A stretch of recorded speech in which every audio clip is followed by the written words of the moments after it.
Monsters. Dude.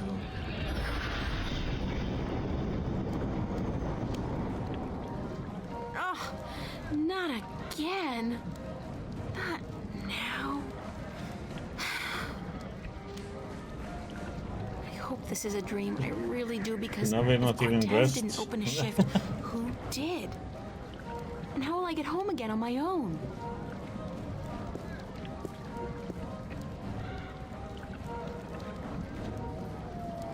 No dream, and I'm guessing this is Mercuria.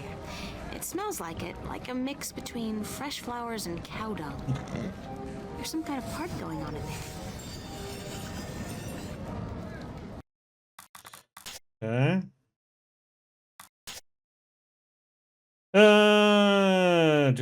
Kid again. Yeah.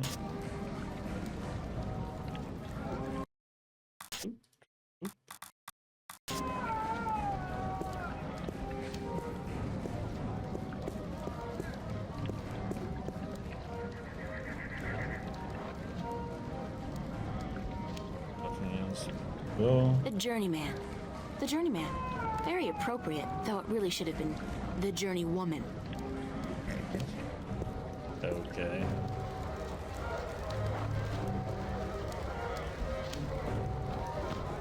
It's their first date, I can tell. They're a cute couple. I wonder if romance is different here, or if the rituals are the same as back home. I mean, magic must play some part in it. That looks like a really, really comfortable chair. Open fires are so enchanting, romantic, and inspiring. Assorted bottles, herbs, and spices. They don't look so different from farmers and craftsmen back home. It's a small world. Worlds, small worlds.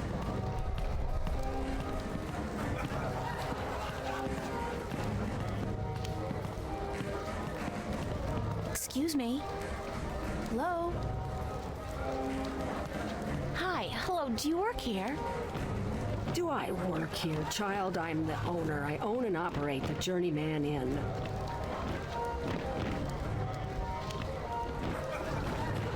I'm very sorry, ma'am. Your apology is more than enough for me, child. What may I do for you? Is there a party going on? Is there a... child, do you not know? It is the Feast of the Balance. Have you never taken part in the celebration? Unfortunately, no. I'm not a party person.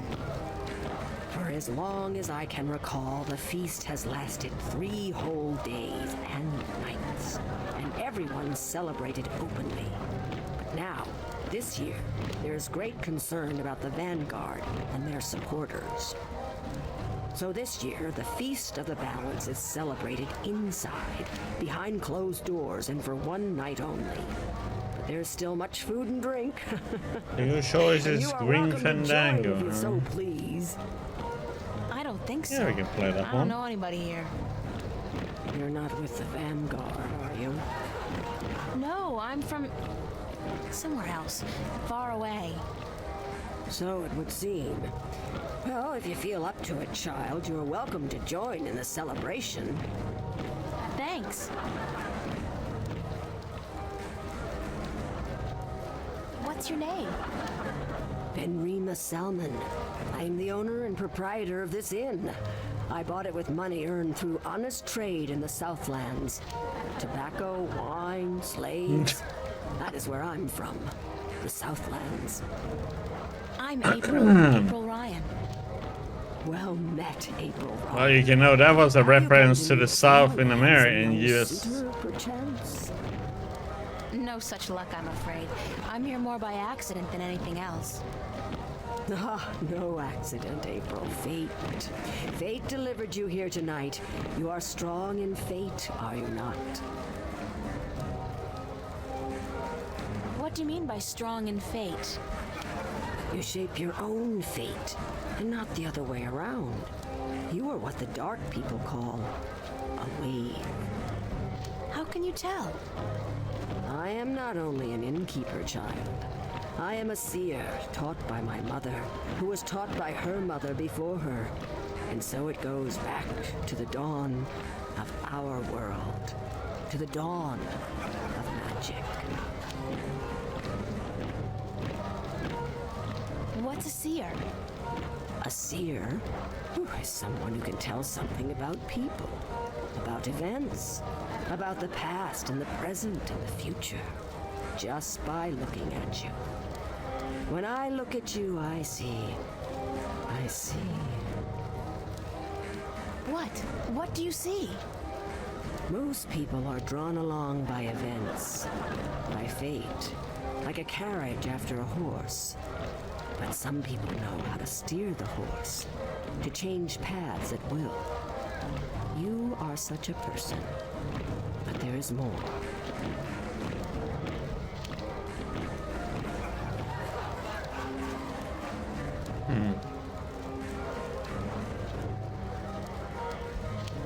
Tell me more about my future.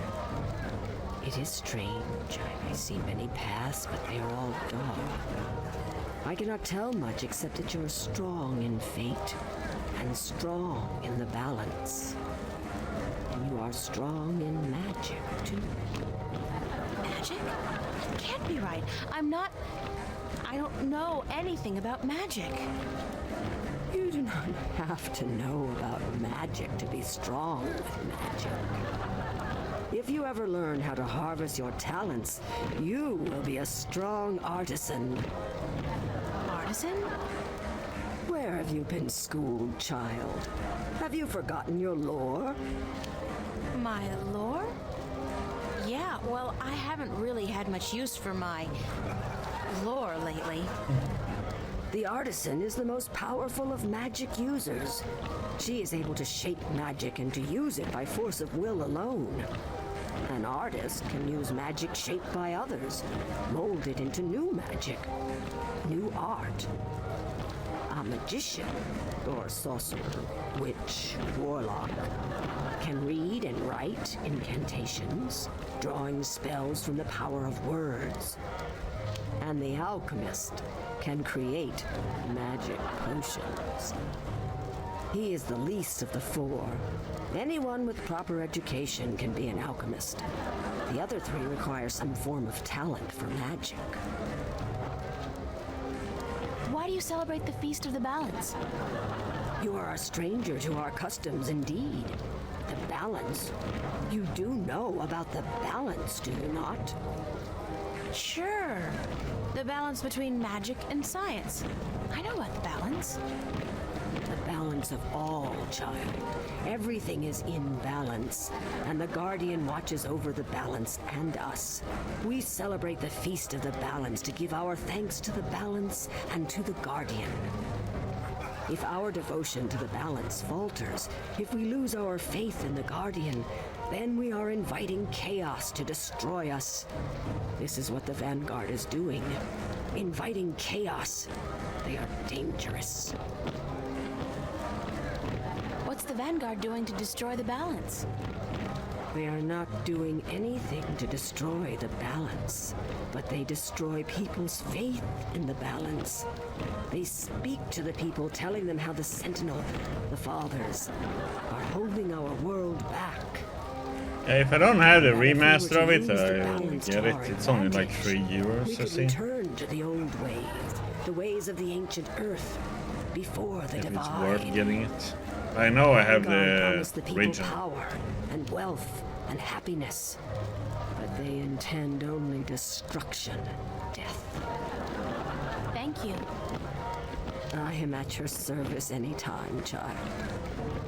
I am afraid I must go take care of my guests now. Enjoy yourself. But he has good reviews on GOG though. Okay, so what are we supposed to be doing now then?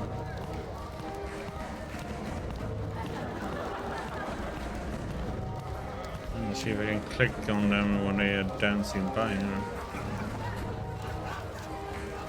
It's a very comfortable chair.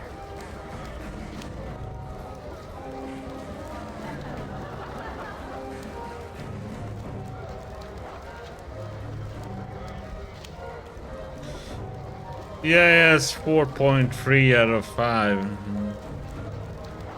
in GOG. And it's only $3 right now since it's on 80% sale.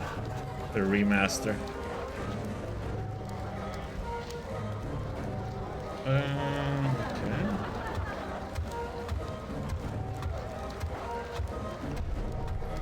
Thank you, April Ryan. What? There is no time here, but there soon will be time for you and I. Time enough to be sure. You are speaking to me, April Ryan. We have spoken. I don't understand what you're... And how do you know my name? Who are you? Have we not met yet? I was sorry then for confusing you. I will be Abnaxus of the Venar, ambassador to the Ireed Council in Marcuria for a time. I think I would have remembered you if we'd met. Who told you my name? You did. You are saying your name to me, April Ryan. In this moment, you tell me your name. You question why I know your name, and you speak to me the blessings of the balance for my long journey home. Sorry, I really don't know what you're talking about. It is difficult for us too, April Ryan, to understand you. We, the Venar, are not perceiving time like your people. In this moment we are everywhere. In this moment we are nowhere. But there is a veil. Beyond this veil we are not seeing, but you have. You will be seeing. You are seeing. What veil? The veil created in chaos, by chaos, with chaos. It is Okay, a buddy, what the hell? presence in our future, yes, future. A dark veil which hides the things that have been and will be. What's all this got to do with me? It was late. You were tired. We have talked in the morning when you come to visit me. Now you understand everything. Thank you, April Ryan. The blessings of the balance to you too. Did you just invite me to your home? I will. I did. I invite you to my home, April Ryan. My home was in the Marcuria City Green, and you will find it. In the morning, before chaos came. I am explaining everything, and you understood. It seems I've already accepted your invitation, so I guess I don't have a choice. That is what you said. Yeah, I want to Good dance night. too. You will sleep well. They're definitely having fun.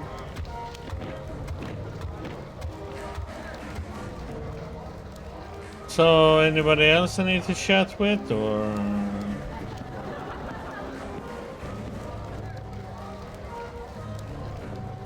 I really am getting tired. I should find somewhere comfortable to sit down, rest my legs for a few minutes.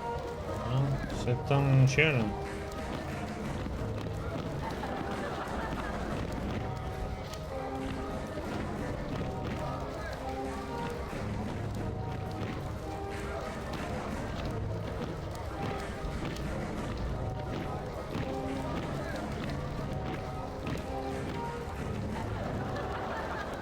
I think we just fell asleep. What the heck?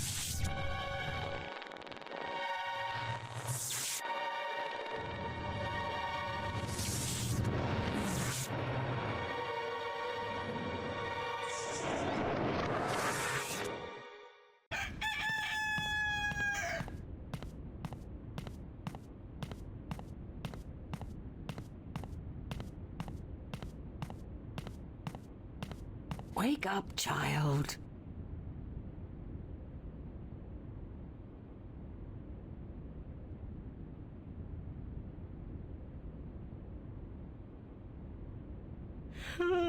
Sorry, I guess I fell asleep. What time is it? It is morning. We need to clean before we open for breakfast, so I had to wake you. I slept right through the party? It seems so. You did not stir even when everyone was leaving.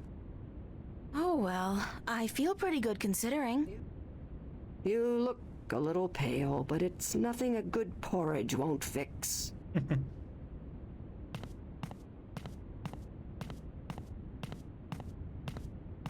Yeah, I was thinking playing through this one and then see if it replaced is good or not, and play that one and then do the second and third of this game series. Then we can play Fandango.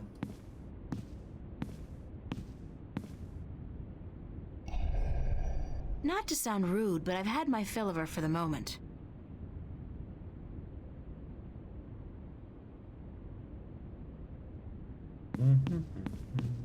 Do you intend to walk about in that outfit, child? It is day, it would not be proper. It's all I have. Come, we will find something more suited to a young lady about the city.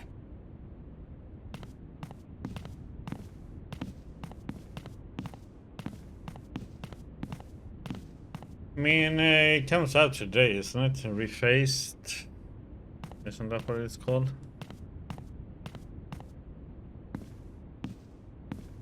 How do I look? Yeah, this one is in. It has 3 games. Well, it'll have to do for now. You do not have the most womanly of forms, but I'm certain you will fill out in time with the right diet. Thanks. Thank you for the clothes, for everything. You will have time aplenty to thank me while you are cleaning plates and cutlery, child. I'm sorry. Work? Those clothes do not come free, child, nor does a night spent sleeping before the fire. I'm not asking much, only for a helping hand in cleaning. Alright, tell me where to start. All right. Tell me where to start. You can start carrying in the mugs from the back room.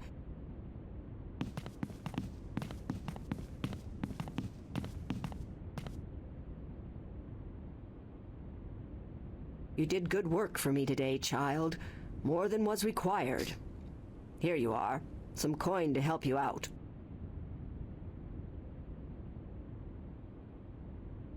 And keep the clothes. You seem to have grown into them already. Ooh. I got a whole handful of these Arcadian iron coins.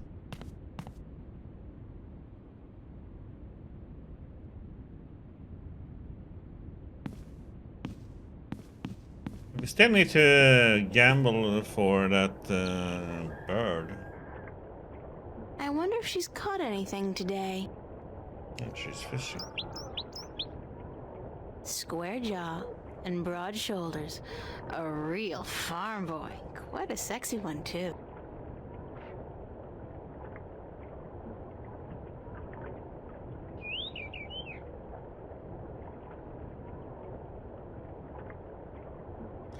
Song of something?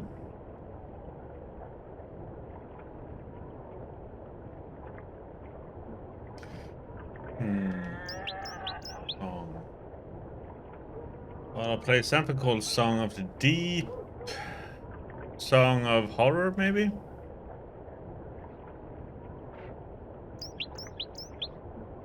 Probably Song of Horror. Will you bring back the trees? Huh?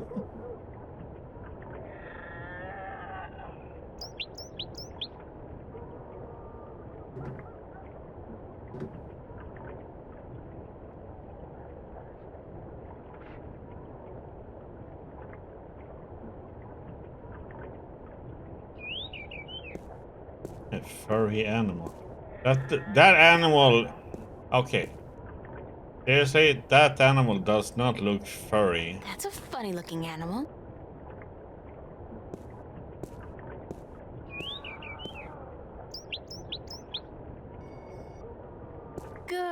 said beast. His hide feels like a turtle's, but softer.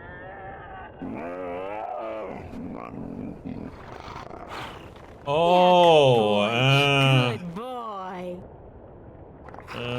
South of Midnight, wasn't it? Or what's it called? Isn't that it?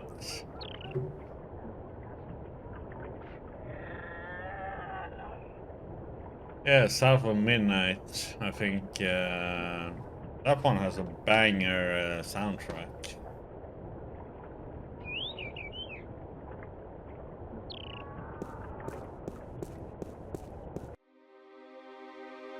Let's see. We need to go to the city green.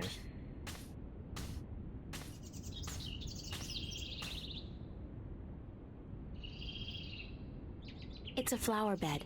There's plenty of room for more seeds to be planted in there.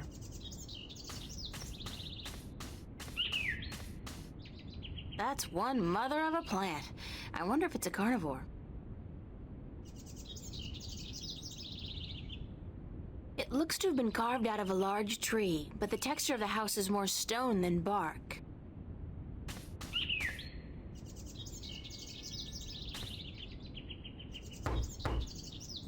Enter, honored guest, and I would have been with you presently.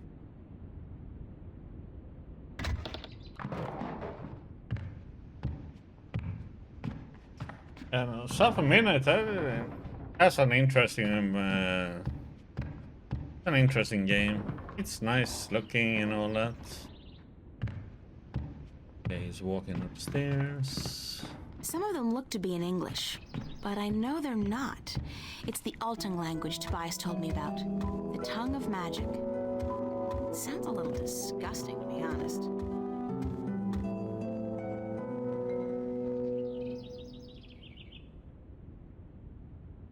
Interesting Be hands. welcomed, stranger, to my abode.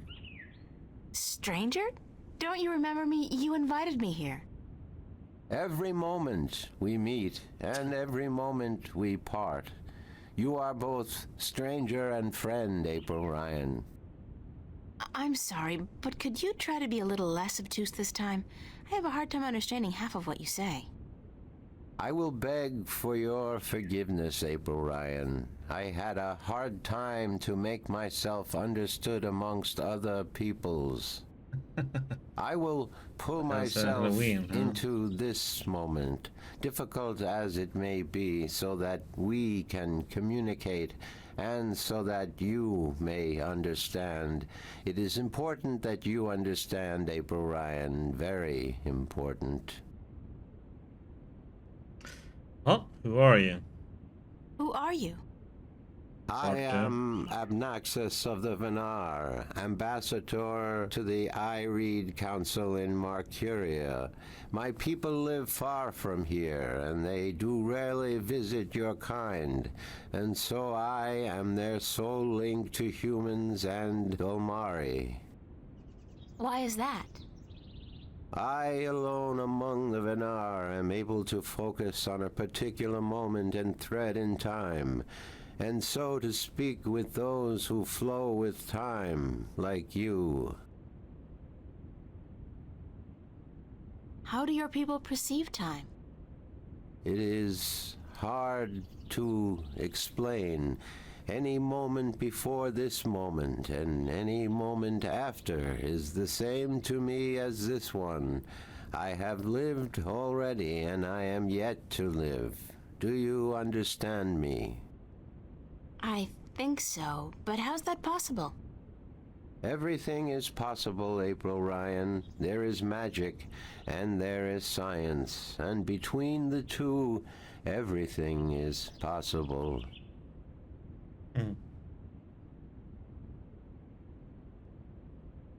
Can you see the future?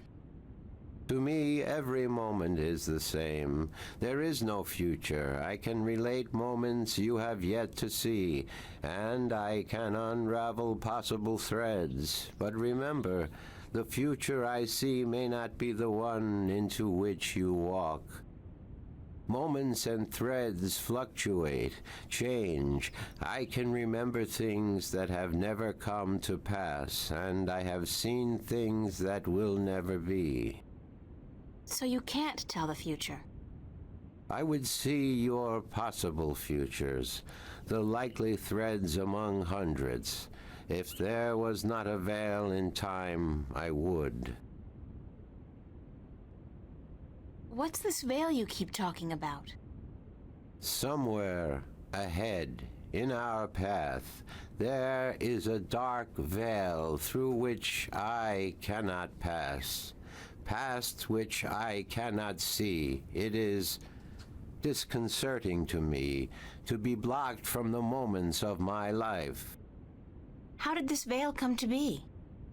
It was, no, will be created in chaos, by chaos, to keep the future hidden. All threads converge on a single point here, beyond the veil, and this will happen only once. It is written. Written? Where? In the prophecies. Tell me about the prophecies.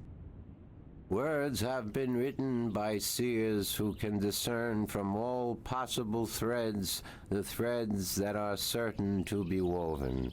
These words are the prophecies.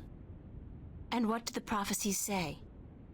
Prophecies speak of a time when the balance will falter, weakened by the assault of chaos and its servants. The moment the veil falls is the moment of uncertainty. The balance may stand, the balance may fall.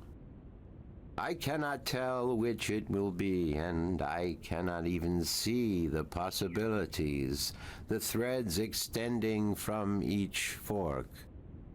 But the prophecies also speak of a savior, as the prophecies usually do. One who will bring order to chaos, only to release chaos on the innocent. One who will restore the balance, only to finally break it. That doesn't sound like a savior. The word in my tongue is Kanang La. Literally translated, it means the small seed who grew to a tall tree. Can I ask you a few questions? Yes. Could you tell me a little bit about yourself, Abnaxis? Me? About myself? We, the Venar, are not good at speaking of ourselves. We always know who we are, and so we have no need to tell each other. Well, are you married? Do you have kids? Or perhaps your people don't marry? Yes, we do marry, and we always know who we are to be with, because our future is also our past, and so we also know our children, even though, according to your reckoning, they have yet to be born. My wife will be, the beautiful Abyanda. She lives by the Bay of Fire in the east. She gave birth to our 3 female children, Abratha, Abalexa, Abpalmana. How long has it been since you last saw them? I see them now, April Ryan. Do not forget I perceive time in a different manner from your kind. I have given them your regards. Well, say hi to them for me. Why did you come here to Marcuria? I was chosen to be ambassador to Ireed when I showed a talent for seeing the flow of time from one point to the next. I was trained for a long time in locking myself into a single moment to communicate and understand your world. My people do not normally involve themselves with others, but the veil has forced us to do so. Why don't the Venar want to involve themselves with humans? In the wrong hands, our knowledge is dangerous. to know of the possible fluctuating futures. This can be a weapon to some who flow with time. We cannot interfere with your time. We are not allowed. Who says? The balance, the guardian. The guardian watches not only the balance between worlds, but also the balance within. Time is in balance, and if this balance is upset, the guardian would know. I thought the Guardian was gone.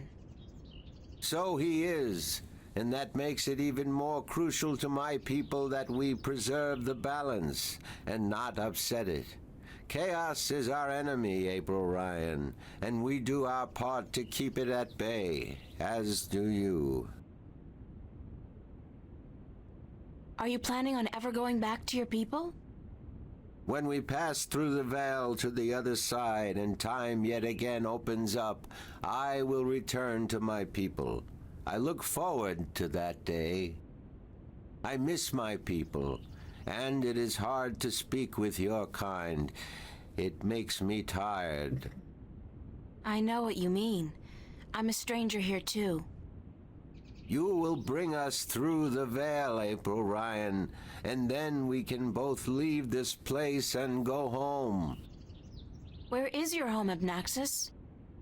Across the border mountains and north, to where the forests are evergreen, and where in winter the land turns white. Do you know Father Tobias? Tobias is a faithful servant of the balance, and he is a good man. He leads the sentinel down a narrow path, but he never wavers. We are friends. So, I can trust him? Trust is a concept which often puzzles me. Amongst my people there is never distrust. We always know the truth. But amongst your people, amongst those who flow with time, trust is important, a fragile thing. But yes, I do think Tobias is to be trusted fully. I cannot see beyond the veil, but up to that point there is no thread in which he betrays your trust, April Ryan. Have you heard of a man named Cortez? No, I have not. But that does not mean I do not know him. Names are often fleeting, April Ryan. He's my... well, some have called him my mentor, others a nutcase. I'm not sure which it is, but I'm leaning towards the former. Your mentor? He is a shifter as well? No, I don't think so. He doesn't travel. Shift between Stark and Arcadia. I do not see him in my life, April Ryan. I do not know him. Beyond the veil, perhaps, but not before. Thanks, Abnaxis. You are always welcome, April Ryan. I need some help in my quest. Yes, you did. I did? And what did you answer? That I will help you as much as I can, but in the end... I'm on my own. I've heard that one before. What do you know about dragons?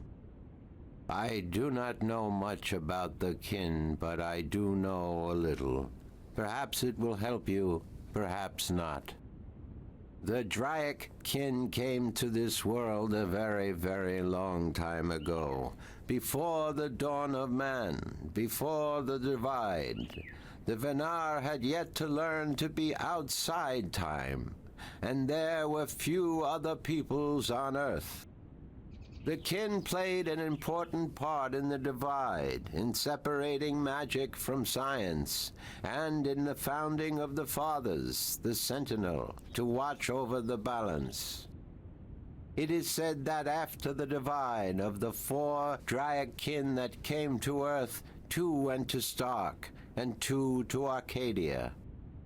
But that was a long time ago, 12,000 of your years. I do not know what has become of them since. You don't know where I may find these Draic kin?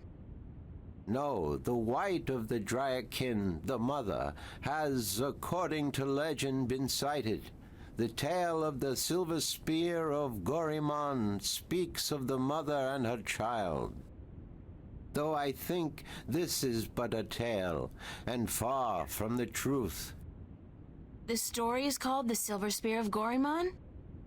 Yes, unfortunately I do not have this book myself, and I do not know of anyone who does. What about the other dragon, the other Dryakin? Of the Dryakin, I only know of the mother, the white of the kin, although I have heard tell of a god who fell from the sky into the ocean a great long time ago. But this may also be just a tale.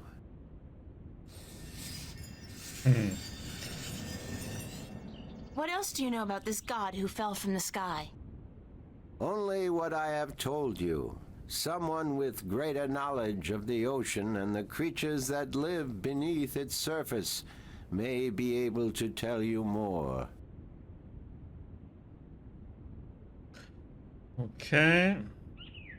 Have you heard of a disc that works as a key to the Guardian's realm? Yes, but very little. It has been spoken of in the I Read Council only recently, brought to attention by the Tyrant Ambassador. He wished to know where it is kept. And what was the answer?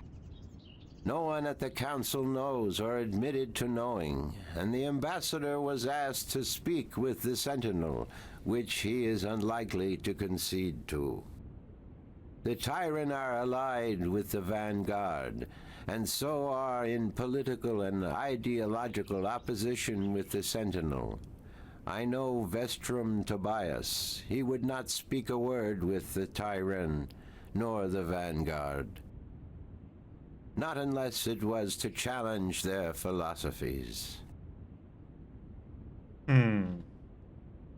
So you don't know where I can find the disc? No. Ask Vestrum Tobias. Okay. Do you know anything about a rift leading to the Guardian's realm? I have heard speak of such a thing. I believe it was where the tower was built and the divide created. When the earth was one, it might still be open. Any idea where it is? I am afraid the Venar were never very involved in the affairs of the Sentinel, nor took any part in the divide except to agree to the necessity of it. We had little choice but to concede. We are a magical people. We need the balance, because we could not survive without magic.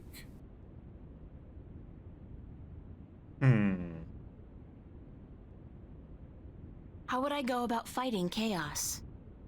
You cannot fight chaos.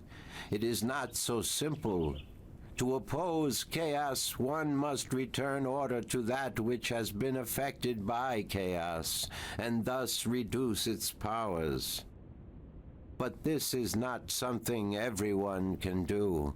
Only those ordained by the balance can embark on such a dangerous task and survive.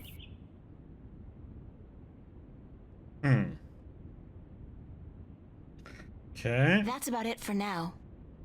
I am glad I could be of assistance, April Ryan.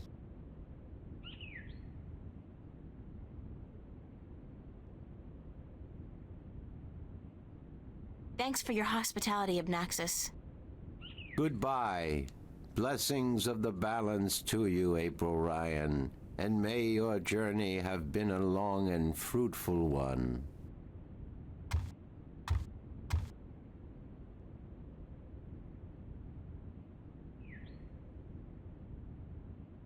He doesn't look stretched out or anything here either, so I don't understand why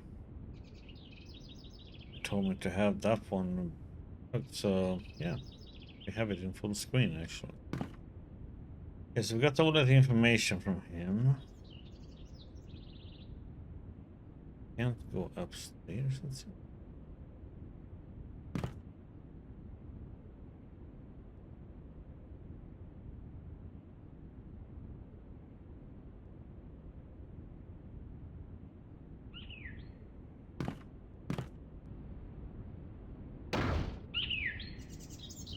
Um.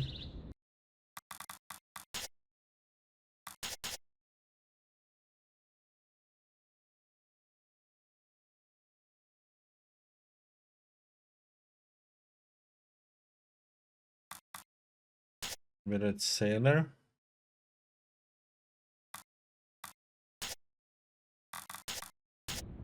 Even need to talk to the.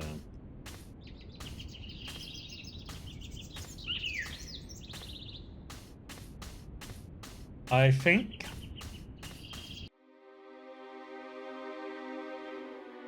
You should be able to give me that one there.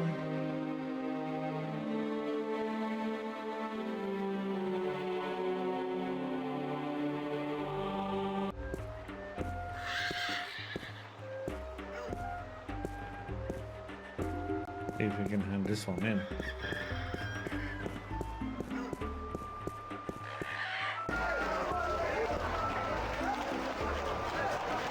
Hey, you. What's going on? Why didn't you deliver any maps yesterday? I wasn't around, sorry. Well, there are more maps to be delivered, and my customers are getting very impatient. Did you deliver the map to the rolling man? Yes, sir. All right, let me see his signature, and I'll give you your next delivery.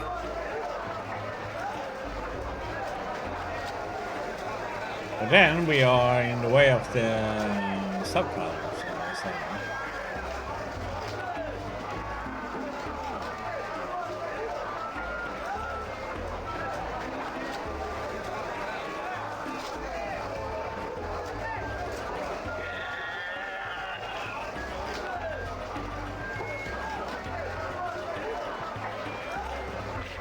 Here's your next delivery, a map of the Northlands to a Tun Lyak staying at the Journeyman Inn.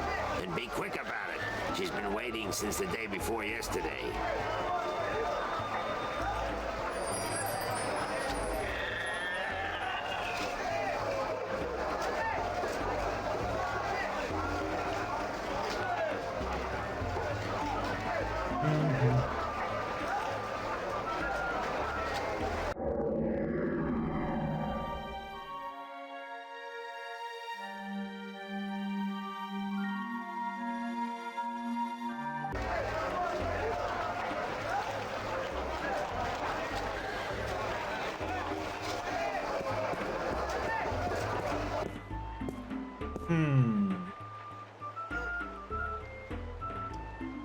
I'm just trying to see where I should place myself.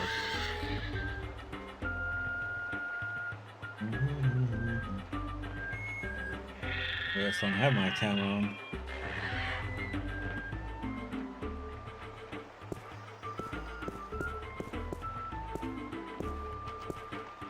Okay, let's go and talk to the priest then.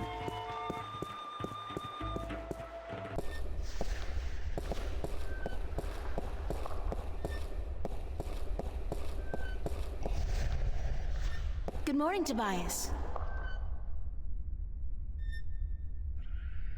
Why, it's April, my friend from Stark. Have you come to visit us again? So it appears. I didn't exactly come here by choice this time, though. Oh? How so, if I may ask? In a weird and twisted way, it's nothing out of what's become the substitute for ordinary in my life. One second I was in my room in Newport. The next, I was in a dark alley in Mercuria. You must have opened a shift while you were sleeping. Good. This means you are learning to harness your magic. Yeah, I guess, except I don't think I'll be able to get back home again. And this time, my mentor, Cortez, has no idea that I'm here. Ah, but I'm sure you will find a way to channel and control your power soon. In the meantime, is there anything I can do to help? I need to locate the disc that unlocks the Guardian's tower. The disc that is the key? Yes, it is needed.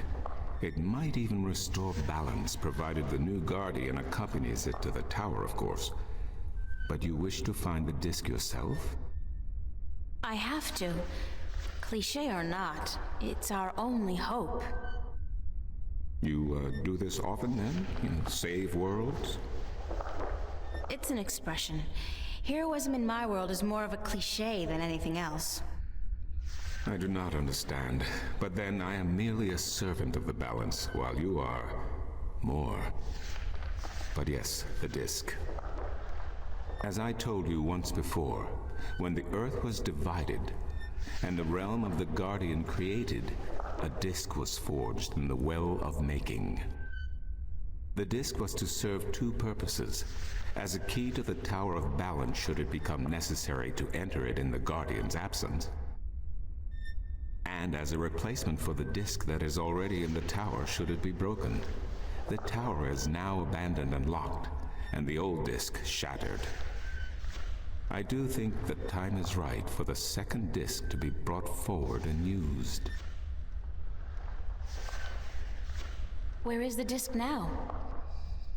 At first, more than 12,000 years ago, it was kept in the open, at the Sentinel Enclave outside Marcuria. However, when thieves attempted to make away with the disk, it was taken away. Why? So that the 4 parts of the disk could be divided amongst 4 of the magical people of Arcadia, people who would have nothing to gain from the balance being compromised. What people were the disk divided amongst? This I cannot tell you. I am not sure anyone remembers now, but it would be in the scriptures, I am certain. What scriptures? The scriptures of the balance. There are 13 of them.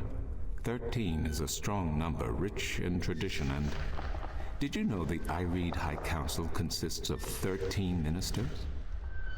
No, of course you don't. 13 was also the number of the fathers who begat the Sentinel, and who built the Tower of Balance. Where can I find the scriptures of the balance? Pay a visit to the Sentinel Enclave, located outside the city to the east. The great library of the Enclave contains every book ever written by an Arcadian minstrel, and most others as well.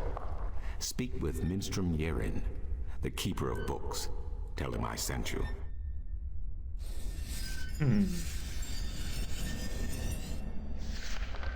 I need to find the entrance to the Guardian's realm. There is one.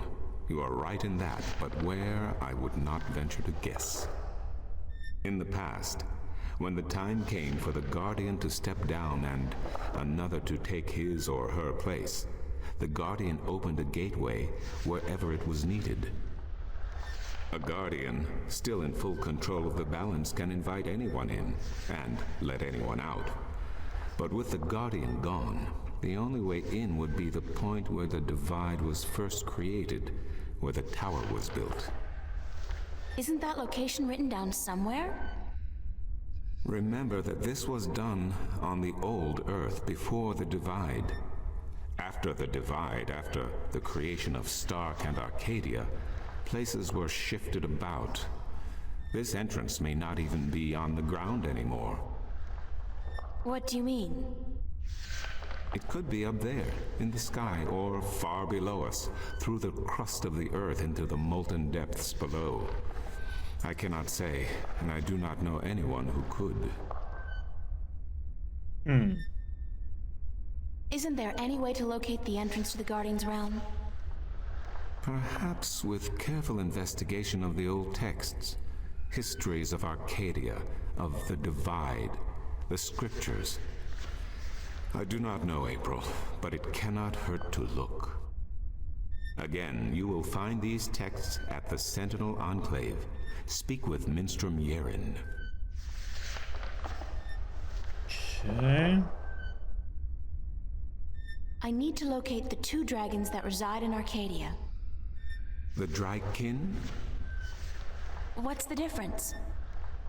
Dragons is a word from your world. The kin are not what they have become in your legends and fairy tales. But they're real, aren't they? Oh, as real as you and me, April. And old. They have been here since before our time. As you probably remember, the kin were instrumental in the divide, saving mankind from a terrible end. But I know so little, only what I can remember from my studies when I was a minstrel at the Enclave. How can I get more information on the Dratkin? Books, daughter, books. The wisdom of the ages. There is one tome you should study, called The Secrets of the Dry Kin, by Minstrom Elniak. It is old but informative, and it captures the imagination. Where can I find this book? Again, you will find these texts at the Sentinel Enclave. Speak Yeah, with so to Minstrom get near it. most of the information, seems like we have to go to the Enclave and read books. Okay. Thank you, Tobias. Good to know I could help you, April.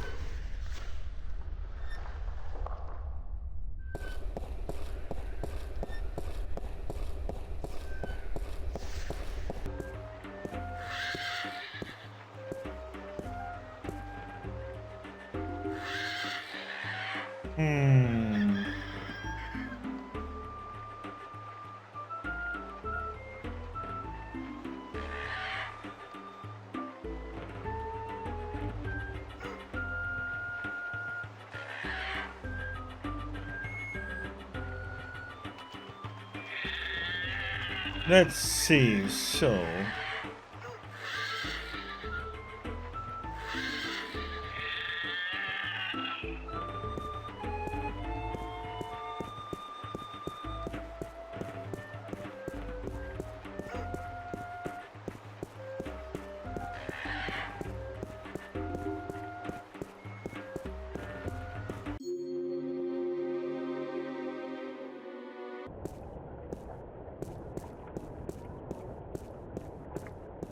The person we need to deliver this to is supposed to be here, but...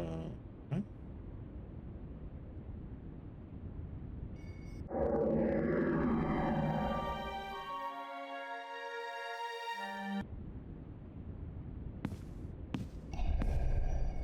It's the innkeeper. She looks busy.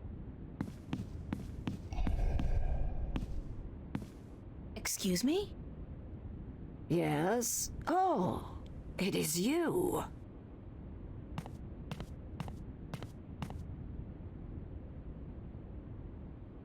Finish already? I'm looking for a guest of yours, Tunlayak. The sailor? She is looking I for don't work think this today, will be I'm done afraid. today either. With most of the ships moored to the docks for balance knows how long, it is difficult for sailors to find work. We have to worries.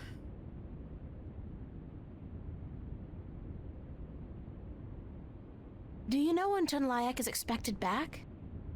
I could not tell you, child, but from what I know of the ships in harbor, she will not find one that needs a navigator anytime soon. Thank you, ma'am. You're welcome, child.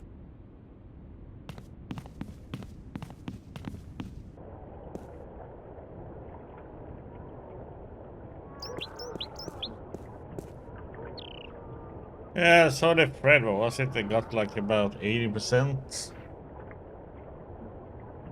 Which is not bad, right? Isn't it?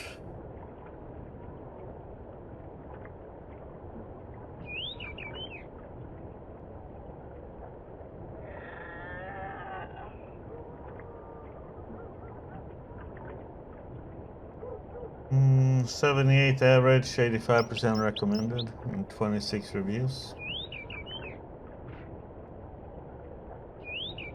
It seems to have some rough edges.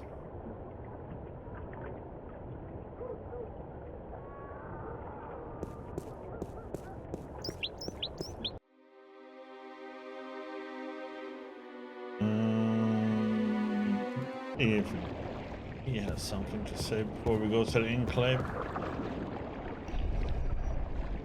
Hi there, Mr. Westhouse. I'm back. My word. What on earth possessed you to return to this godforsaken place? You were lucky to escape the first time, but now you're really pushing it. It's not that bad a place, or else you wouldn't stay here. Besides, this time I didn't exactly come here by choice. I I stay here because I'm a true masochist, Miss Ryan. And who forced you to come? Was it Cortez? He doesn't even know I'm here, unfortunately. No, I think I had some kind of accident with my so-called powers. I shifted in my underwear. No, ha! Isn't that the way it is, though? We always cross the rift at the most inopportune times. Care for a drink?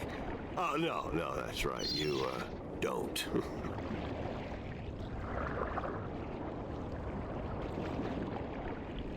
Would you mind helping me with a few questions? I've nothing better to do, so shoot.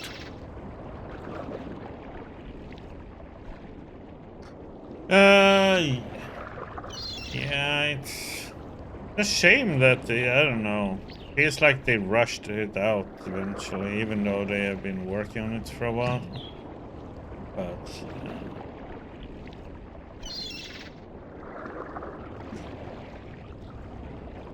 I mean, you can't be happy with how it was released, really. Do you know anything about dragons? I try to stay out of the affairs of the kin these days. What precisely do you wish to know about the damn beasts? There are 2 dragons in Arcadia, and I'm trying to locate them. Yeah, I've heard that tale myself, but no, I don't know anything about it. You'd be better off speaking with the Sentinel Minstrom. After all, religion is their specialty. And how did they say, oh yeah, let's release it? Did you ever hear a story about a god who fell from the sky? Stories aren't my thing, April. You should visit a library. I'm sure you'll find some stories in the books. I know the Sentinel have a library somewhere near the city. I've also heard rumor of a people with wings who do nothing but observe and record history through stories. But I don't know if that's all it is. A rumor. Still, if you're looking for stories, it may be wise to check it out and see if you can find them.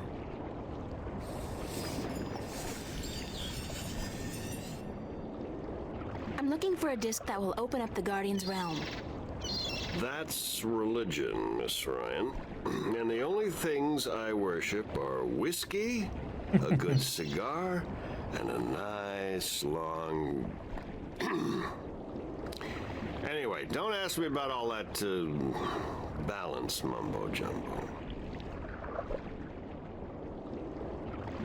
Would you be able to tell me where I could look for the entrance to the Guardian's realm? In Tobias's pants, if he had his wish, I'm sure. No, I'm sorry. I don't know anything about the Guardians, balance, or Sentinel, or gardening. Now, if you're interested in bullfighting, I could talk all night.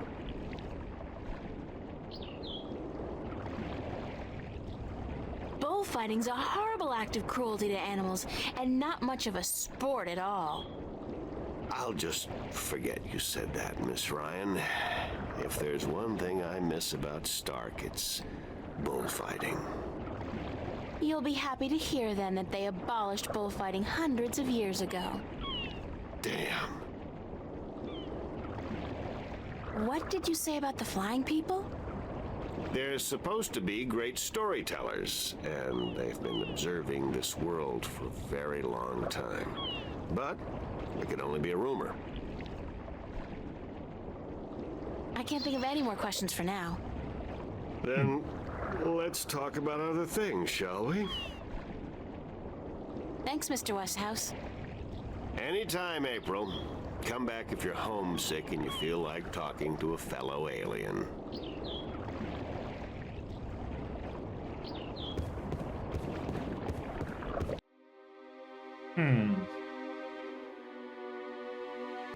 Enclave then? Some kind of sandstone, very malleable, but also very vulnerable to the elements. These cliffs probably have huge, naturally formed caves and tunnels.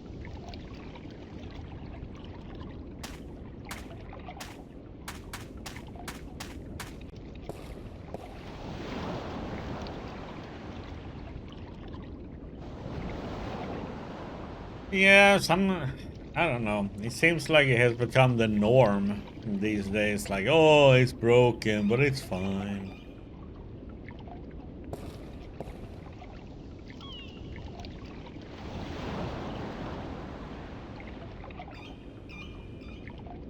The dragon's mouth is pointing straight down at the middle of the floor.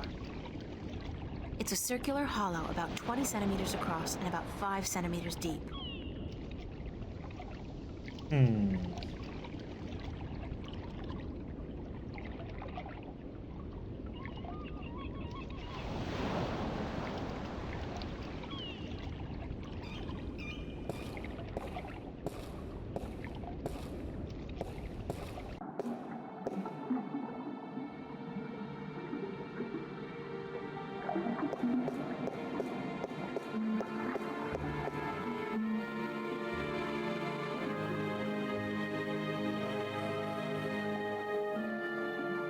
It's a pool of seawater. You'd think that it'd be a bad idea to have a pool inside a library on account of the moisture. But I guess magic makes everything possible.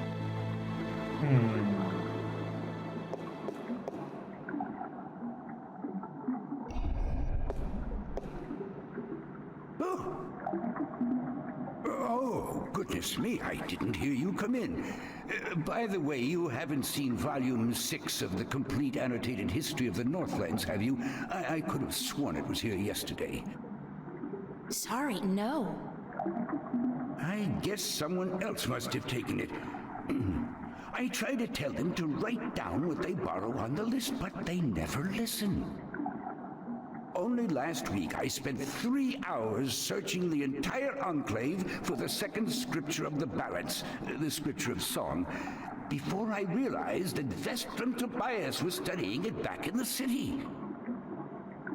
Now, such incidents could be avoided if only, and this applies to you too, young lady, people would sign out the books they borrow when they borrow them and sign them back in when they're done. Such a simple procedure. It shouldn't take more than a few seconds to jot down your name and the name of the book you borrow. It makes my job so much easier. Now, which book did you want me to find for you? Yeah, that's the reason why one should never, pre-order. Are you Minstrom Yaren? Yes, of course. What a silly question. How would I know? I don't know you. I am Minstrom Yeren, keeper of the great library of Marcuria. In fact, this is the greatest library of all the Northlands. Perhaps of the entire world, although they say the Dark People have a library as big, if not bigger, than this one. But of course, we're not allowed anywhere near there. Have you been there? I don't think... What a silly question. Of course you haven't. You're not of the Dark People, are you? You don't look like any Dark People I've ever seen, so I can't see how you could possibly... Now, where did Volume 6 disappear to? Tobias said I should talk with you. Tobias? Vestrum Tobias? I haven't seen him for... Well, So, what's the name of the game coming out on Friday? It must have been Paradigm? days at least. How is he? Still eating enough for 2 mules? But I it must tell seems you of this to be funny getting story really I good heard the reviews. other day of how Vestrum Tobias eats enough for a table full of minstrum. Or was it one Elguan? Although the Elguan don't as a rule eat very much at all. Did you know that the Elguan can smell water more than half a day's journey away? Amazing, amazing creatures, perfectly suited for life in the desert. The Yeah, balance that new provides, Capcom game. That's for certain. The balance provides. Vestrum Tobias recommended that I look at some books. Books is what we do best here at the Enclave. That is for certain. Which book would you like to see? Oh, Pragmata. That's the name of it. I'm looking for a story called The Silver Spear of Goriman. Yes, a fanciful tale if I ever saw one, but a charming one. Did you know that I'm often paid visit by adventurers wishing to read everything available on the spear? Yeah, there was so some that review they that can said set like out on some their people foolish won't like quests. it. Yeah, It's one of don't you those just hate games. those How are you gonna like adventurers? it or you're not? Well, they pay for my bread, milk, and butter with their contributions to the coffers, so I shouldn't be too critical of A them. bit like with the, you But know, they Death care not Stranding. about the books. They care only about what the books can give them. I care. About the books, really. I can tell. So, Either the game Silver clicks Spear of with you or it Goriman, then? doesn't.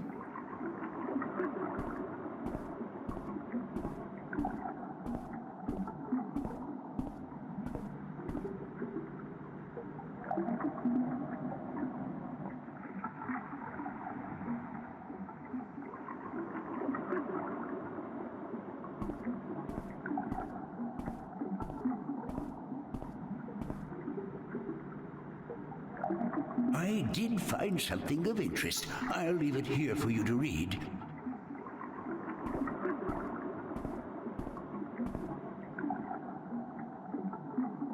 I look like a serving maid.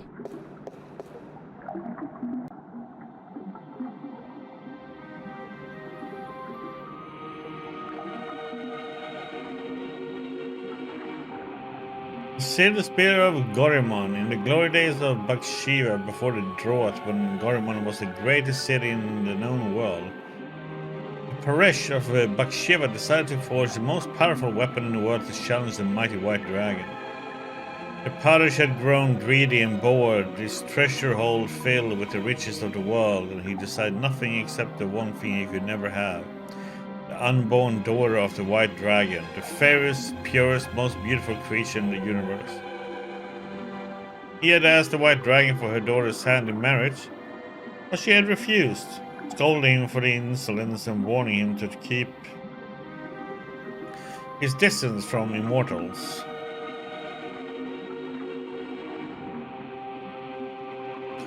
And so the Paresh sought the device of a mighty sorcerer, the dark and cruel Eos, to learn how to kill one of the dry kin.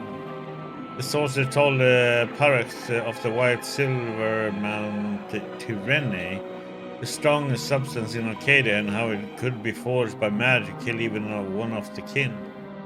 The Paresh ordered his army to go north across the ocean and to bring back enough white silver to shape a weapon. When his men returned with the rare metal, the Paresh ordered the finest blacksmith in Bakshiva to his castle, where Eos, the sorcerer, cast a spell to create an unholy forge. 10 days and 10 nights it took before the exhausted blacksmith could present a tall spear to his emperor. But before the spear could be used to kill one of the kin, he had to be bathed in blood. Glad to hit the beaches, yeah, exactly. Beheading the poor blacksmith and the soldiers who had retrieved the white silver from Mount Tyrene, the Paresh private bath was filled with their blood. As he dropped the silver spear into the red bath watched over by Eos, a terrible scream erupted, and steam rose up in a red, foul-smelling cloud. When the steam lifted, the blood was all gone and the spear was glowing in a deep red color. With the terrible weapon now ready to be wielded, the Paresh issued a challenge to the white dragon, to either surrender her daughter to him for marriage or to suffer a painful death at his hand. Enraged, the dragon refused him yet again and flew to meet the Paresh, his sorcerer, and his 1,000-strong army on the green fields outside Gorimon. But the magical silver spear he knew nothing, and the Paresh kept it wrapped in cloth by his side. Bring your forces around, Paresh, warned the white dragon. If you do not, I will lay waste to them all. I wish my men no harm, lied the Paresh, for this is between the two of us. He then rode forward alone and dismounted his horse, but stayed within reach of the spear. The white dragon landed before him, and she said, "You are brave to face me like this when you know you cannot harm me." Then the parrot raised a hand as if to greet her, but it was instead a sign to his sorcerer, the terrible Eos, who cast a mighty spell to hold the white dragon while the parrot drew his silver spear. The white dragon fought bravely, and she was close to escaping the sorcerer's magic, but the parrot was quick and he thrust the magic spear into her chest. She screamed in pain and anger, and the sorcerer's spell could no longer hold her. Rising on her beautiful wings, blood pouring down on the land below, she cursed Bathsheba, her parrot and her people for all time. Wherever the white dragon's blood fell, the land turned arid, and grass became sand. The parrot sent his armor to follow the white dragon and to bring back her egg, but the drought grew, and within days, the once proud empire of Bathsheba was turning into a desert. Then followed a fierce storm that tore across the land for 100 days and nights, and when the dust settled, there was nothing left of Bathsheba but 2 coastal cities and a few scattered oases.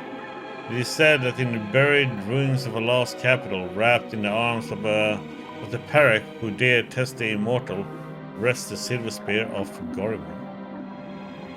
Yeah. Are you done? Let me take that back for you. Maybe. To me, it doesn't look any... People are just thirsting over, you know.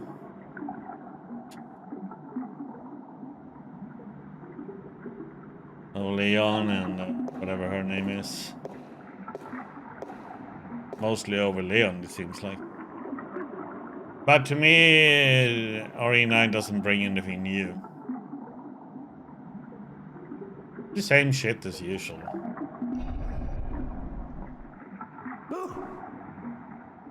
Oh, goodness, it's you again. Oh, you gave me such a fright. I mean, it looks pretty nice, but for me, it's like, eh. Could I see some more books? Oh, certainly. What a silly question. I'll probably play it at some point, but it's... book on the history of Mercuria would be A book on the interesting. history of Mercuria would be interesting. Ah, an extensive subject to be sure. But it's a very I low will do my priority best. to play that one. Very low.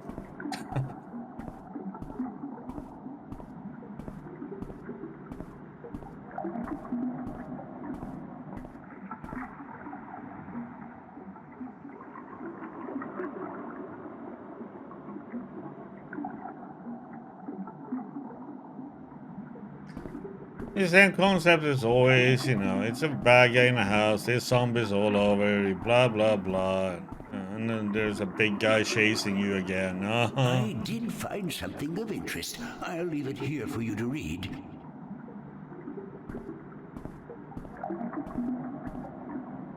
It's like every other damn Resident Evil game, you know.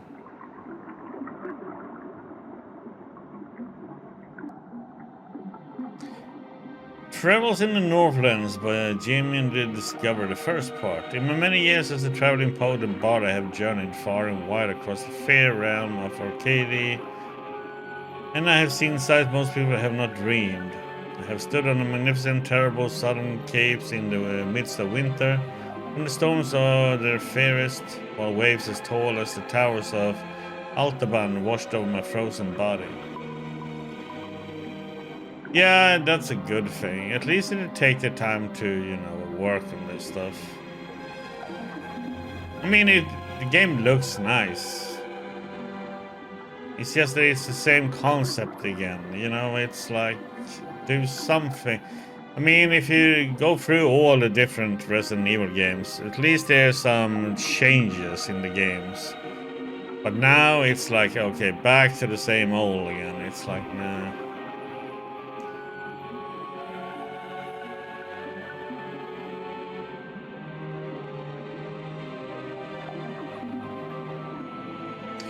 I've stood on the magnificent and terrible sun capes in the midst of winter, when the storms that are at the fairest, while waves as tall as the towers of Altaban washed over my frozen body. I witnessed the monstrous beasts that lurk in those dark and deadly waters of the south, swallow brave gallons whole.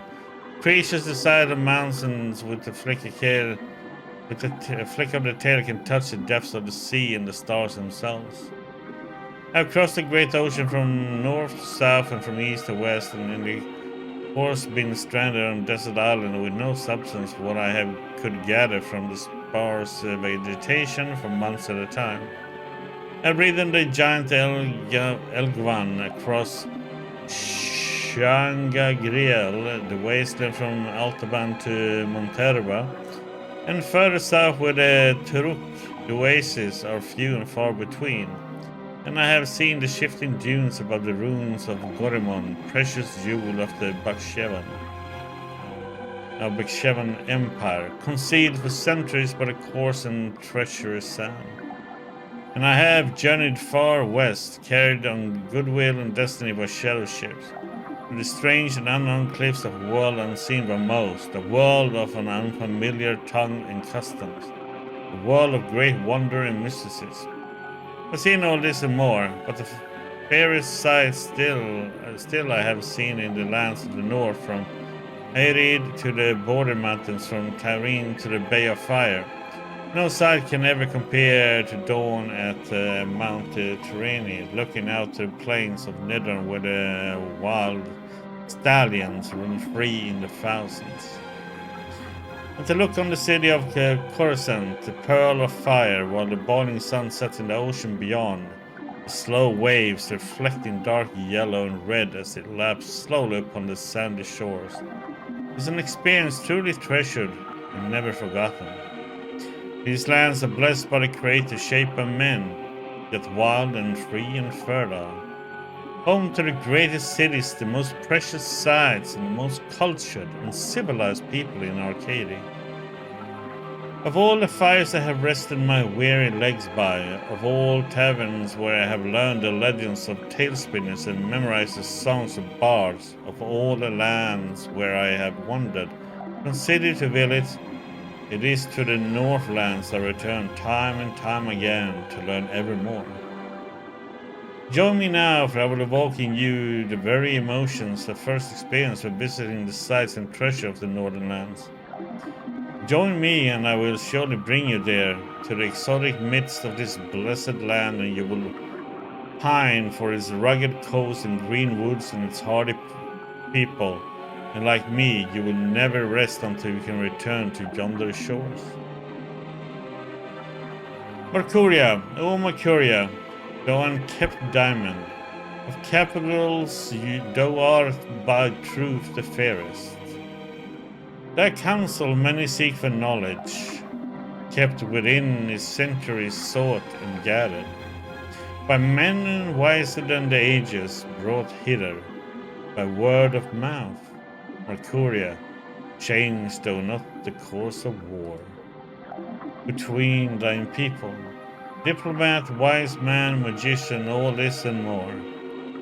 Thou hast without equal the mark of merit and virtue, written by Jermaine Urtrin, the poet. The august capital of Airid, the unified country, Mercuria lies on the hardy southern coast of the Northlands, halfway between Tyrone and Coruscant.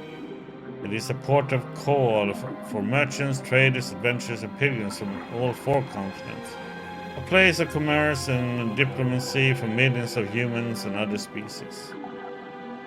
Airid is a strong and proud land perched between the plains of Nidra, and to the north the land of the Tyrant to the west, the great sea to the south, and the forests of the Northlands to the east.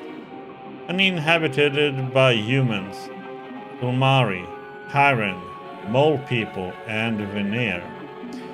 Airid was formed after Mercuria emerged as a major center for diplomacy and trade, and became the banner under which the surrounding lands united as one.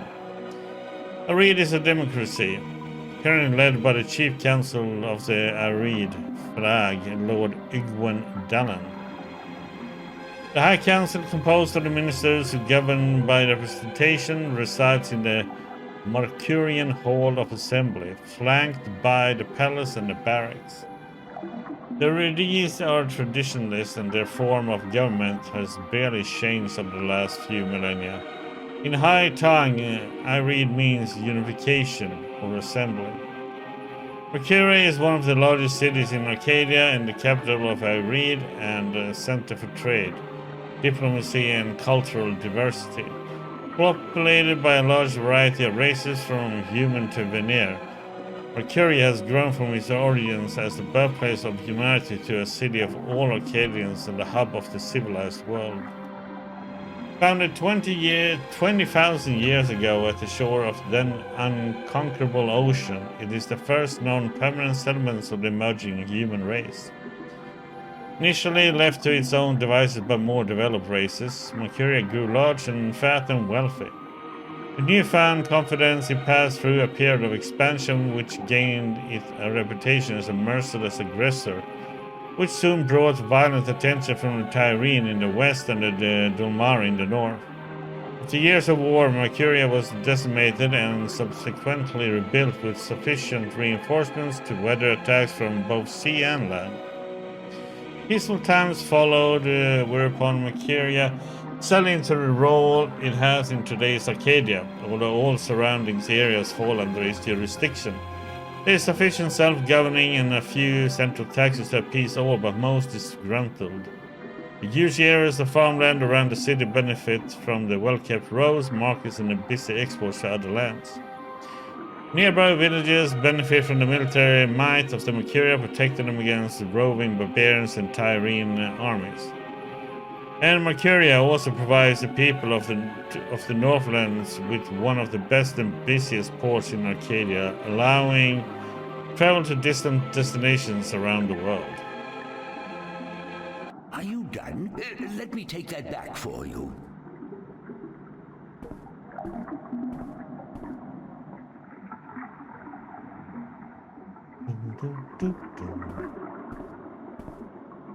Let me take that back for you.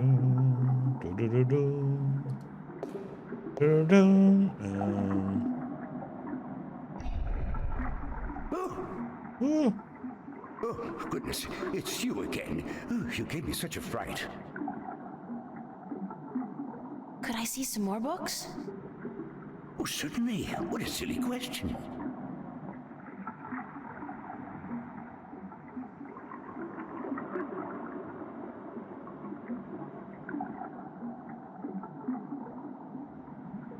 I'd like to read some Arcadian folk tales.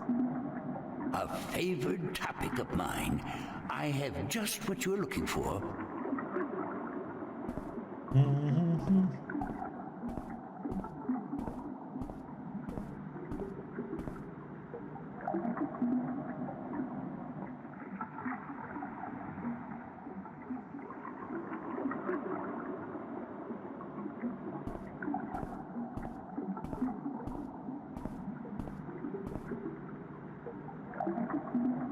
I did find something of interest. I'll leave it here for you to read.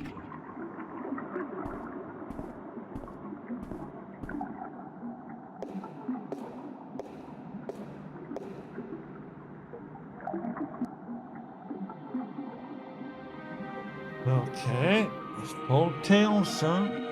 Sadr, the faithful wife. Sadr was married to a brute of a man named Carrier. He was a bully, drank, he cursed, gambled, and beat up his wife when he had lost coins at the cups table. Still, Sadr treated Care with respect and care. She fed him when he was hungry, she made his bed and washed his back, and she lay down with him when he told her to. She never complained of her hardships to anyone, even though some days she woke up with bruises all over her body. Despite her husband's treatment, Sadra was a beautiful woman with lovely dark hair and green eyes, and men would admire her when she went to the market for food or the town. Well, for water. But none dared approach her, fearing her dangerous husband more than they admired her beauty and grace. People would say, poor Sadra, she deserves better than what she has. He is so good and patient even though her husband mistreats her every day. But no one was willing to do anything to free her from her husband, as they all feared his wrath. She chooses her own path, they would say, and it is not our duty to interfere. And one day, a tall and handsome prince rode into town to visit the elder council. When he spotted Sada carrying the two heavy buckets from the well to her home on the edge of town, he was taken with her beauty and youth. And he jumped down from his horse to help carry her buckets home. On the way, he offered Sada courtship, but when told she was already married, he bowed respectfully and excused himself for acting inappropriately. That night, Sada's husband heard about the prince helping his wife, and after striking her down for letting royalty interfere with her duties, he strode drunkenly. For he had already had his usual fill of dark ale towards the tavern where the prince and his cohorts were staying. When Carrie arrived at the tavern, the prince was eating dinner, and when told Sada's husband was there to see him, the prince stood and waved the man closer. I must congratulate you on your good taste in marriage, said the prince. For your wife is the most beautiful and good-hearted woman I ever met. Then he offered to carry a seat and a tall mug of ale. The angry husband did not appreciate the prince's advances, and he drew a sword and lunged at the prince before his guard could react. The prince was quick and lucky to avoid sudden death, and before Carré could make a second strike, the prince had recovered his sword from where he stood by the wall. He stood ready to fight the brute. Leave him be, called the prince when his guards drew their arms and ran to protect their liege. It's between him and me. Smiling briefly, he nodded his head to Carré, who stood to attention. Obviously, his skill with the sword was formidable. Carré, a coward at heart, knew that if he fought fairly, he would surely die, and he sheathed his sword, but loosened the knife he had tucked up his long sleeve. My pardon, Prince, said Carré. My love for my wife is such that I'm blinded with jealousy. I offer you friendship and apologies.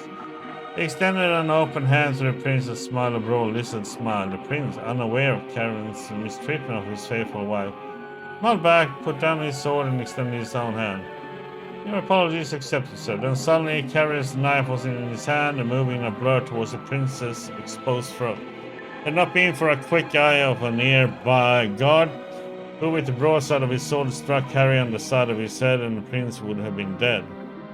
The knife carved a deep scar in the prince's shoulder, but did no serious harm. Carrie was taken away to the town prison to be judged when the sun rose. His crime was surely punishable by death, especially if Sadra would testify to his cruelty in front of the judge. Free of Carrie's tyranny, the townspeople spoke of Sadra's suffering by her husband's hand. But Sadra would not herself even now speak against her husband, and instead of being sentenced to death, Carrie was sent away to work the king's mines for 25 years. Taken with her faithfulness, the prince yet again offered Sadra courtship, but again Sadra declined, for she was still a married woman. Then one year later, Carré attempted to escape the king's mine by killing 2 guards and climbing the walls, but he was shot down with an arrow and died in agony and disgrace. Again, the prince visited Sadra's town, bringing condolences and a renewed offer of courtship, and this time Sadra agreed. Months later, the prince and Sadra were married in a glorious ceremony, and when the old king died, the prince became regent and Sadra his queen. Man.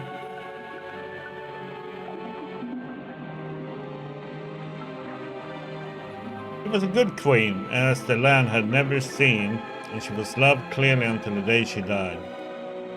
And her funeral was the grandest and the most tearful in memory. Children of the lake. It was a village by a lake where no couple had borne a child for 20 years. The villagers were desperate, for without children their village would wither and die, and they turned to the god for help. The next morning, 50 young children rose out of the misty lake and wandered onto the shores, much to the joy of the childless women. We are yours, said one of the children, as long as you remember one thing. You are never to fish from this lake again. Instead, you must learn to hunt in the forest and live off the land. The villagers agreed, though they worried they might go hungry, since they were used to catching and eating fish from the lake. But it didn't take long before they had taught themselves to hunt and grow wheat and potatoes in the fields. 18 years passed, and then one day an old man grew tired of rabbits and deer and potatoes and bread, and he longed to catch a big fish and cook it over a sizzling fire.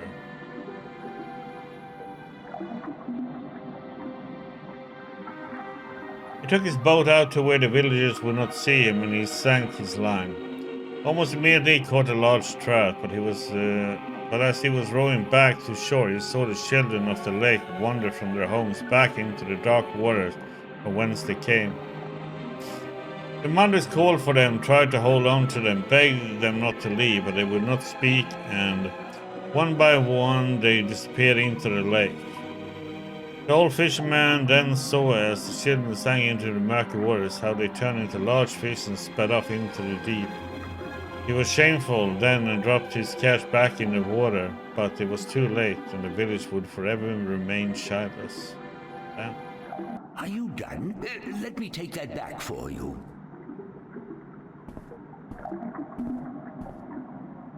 A bit dark.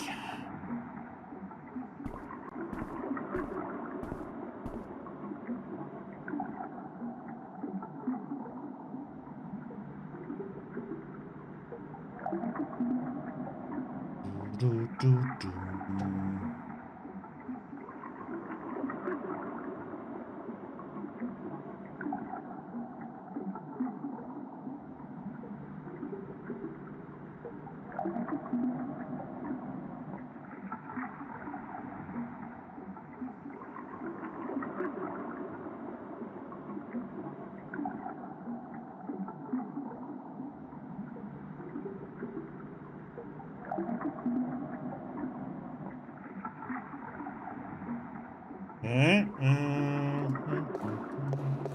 I look like a serving maid.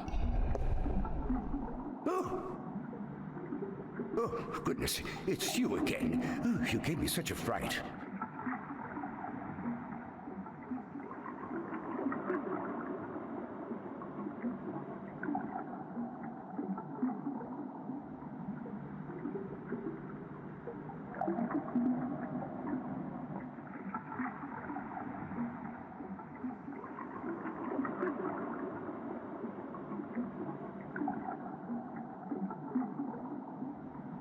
Okay.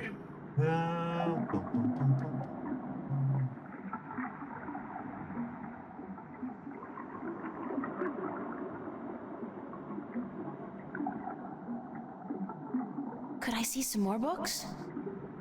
Oh, certainly. What a silly question.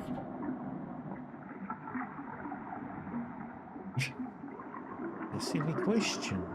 Of course you can. I'm looking for some information, but I'm not sure which book to ask for. No matter. I know a great deal about most of the books in here. What topic intrigues you?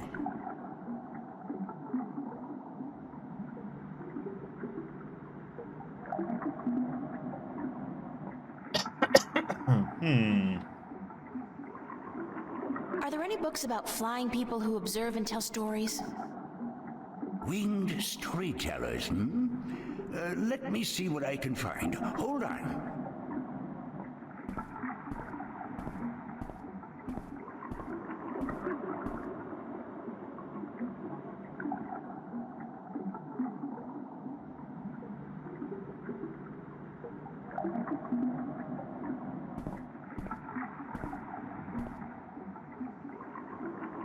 I did find something of interest. I'll leave it here for you to read.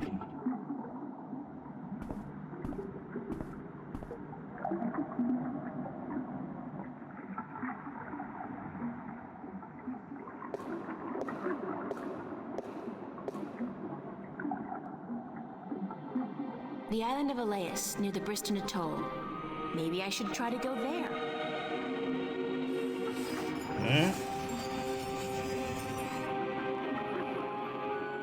Are you done? Let me take that back for you.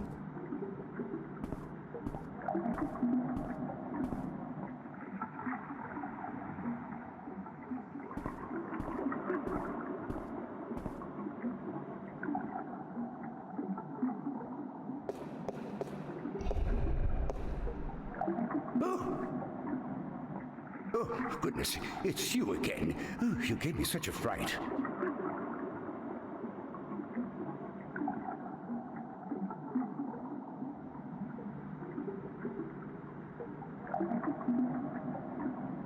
Could I see some more books? Oh, certainly. What a silly question.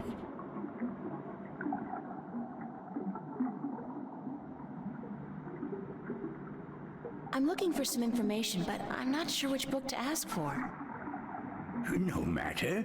I know a great deal about most of the books in here. What topic intrigues you?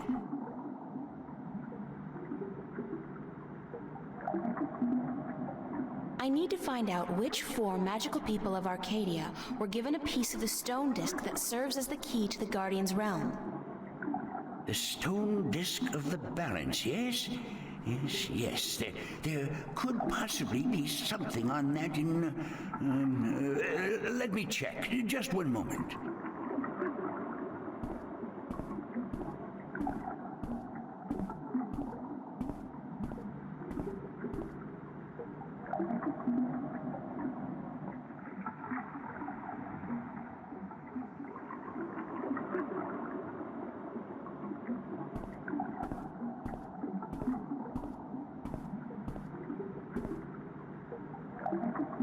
I did find something of interest. I'll leave it here for you to read.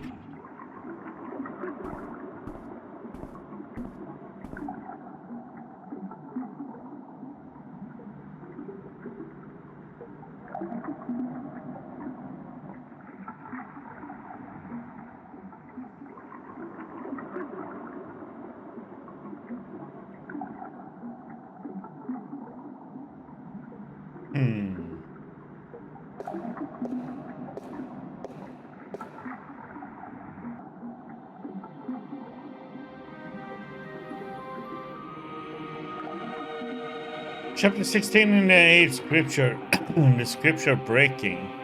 Regarding the disc of the balance and the events that came about when the disc was broken, the scripture tells us that this was kept at the enclave for many thousands of years, safely guarded from any threat by the respect held by every man and woman for the authority of the fathers. But with dissident came disobedience, and the disobedience brought immortality, and immortality begat theft. Tauran soldiers aided by sentinel traders attempted to make away with the disc, but were thwarted by the wife of the king herself, intervening, although forbidden to do so, on behalf of the fathers. The disc was brought safely back to the enclave, but the threat would linger in the minds of the minstrum and the vestrum.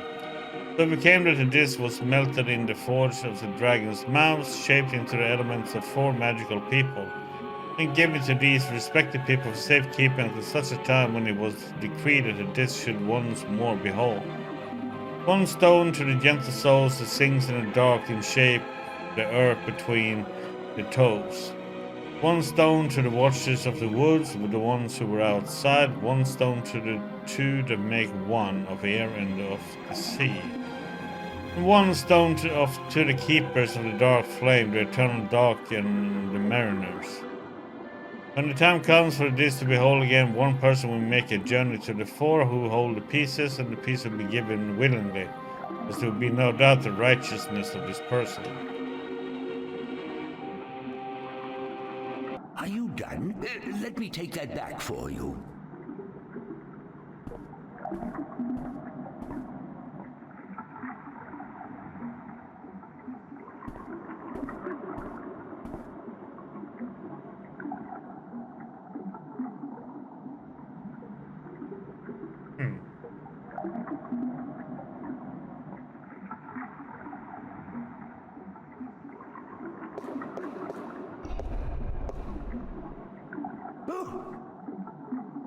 Oh, goodness, it's you again. Oh, you gave me such a fright.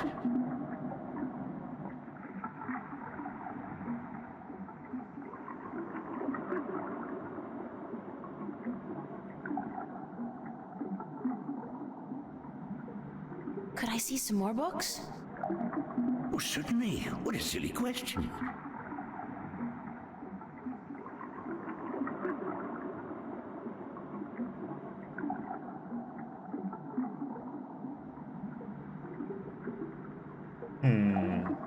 I'm looking for some information, but I'm not sure which book to ask for.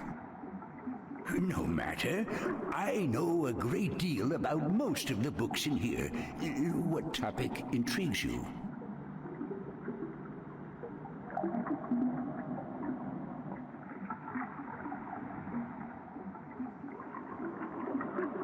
I'd like to learn more about dragons, about the Dragonkin. Oh, yes, yes. We have some wonderful books on that topic. Stay here.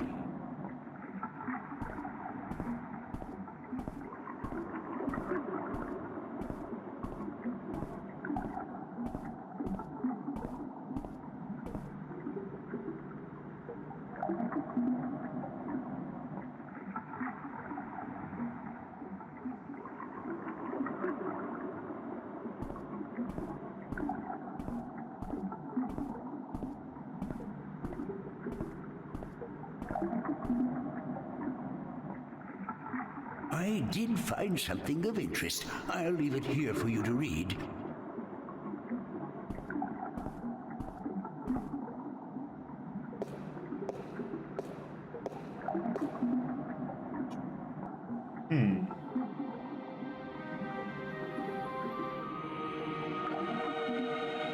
Shoot that.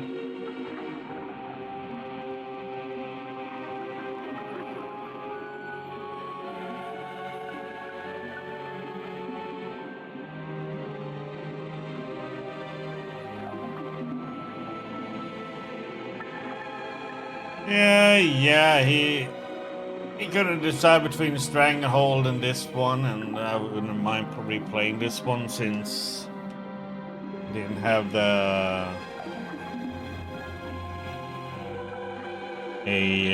non-commentary version of this on YouTube, so it's a good game. How are you doing, Murphys? Sorry, I didn't see you there because I had covered over the chat for some reason. Secrets of the Dragonkin by Minstrom Eliak. Forward. The Dragonkin are known by many names throughout the Twin Worlds. In old tongue, they are often referred to as Dragonkin. Some variations of low tongue Dragonkin. In the Southlands, the word Drakik refers specifically to the winged lizard-shaped traditional Soto with the kin. When near her, the eternal spirits of the kin are called simply Drak, regardless of the current shape. In Starkview, most cultures refer to the kin as dragon. Rage, Drache, Dragon. Though this usually refers only to the winged lizard-like shape and not the spirit inhabiting this shape. In fact, while in Arcadian, the kin were respected and revered as eternal spirits with a great significance in the balance and the all in Stark, and the kin are mostly creatures of mythology and fairy tales. However, in some Stark legends and scriptures, notably the Christian Bible, the name dragon is associated with the forces of evil, and thus the religious connotation do seem to have carried over in somewhat distorted form.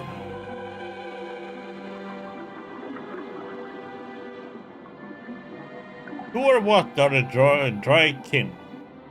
Why not ask who is the creator, or what is the all? Questions thus asked will remain in perpetuity and unanswered, for they are in truth unanswerable. To condense all knowledge of the creator into one answer is futile, as is any attempt to define the all without describing every single element that makes up the all. So also with the Dragonkin, we cannot answer who is the kin or what is the kin, but we can provide some answers to the simpler questions, the questions that deal with what we see and hear and feel, and what have been told by the kin themselves.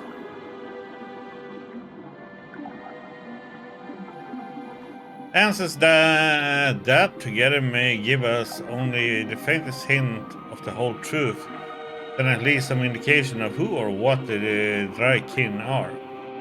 Born of the emptiness between the stars reads the 11 scriptures of the balance, the scripture of time, shaped in unison with the all, part of all, yet outside it all. Dragonkin, note of the ancient high tongue variation of Dragonkin. Why so many variation interpretations of the Dragonkin from culture to culture? The kin have always been shrouded in mystery, and from mystery rises legend and myth. The kin seem content to be seen as nothing but tall tales and figments of a bard's fertile imagination. Are you done? Let me take that back for you. Okay, so I think we have read all the books we can. I think.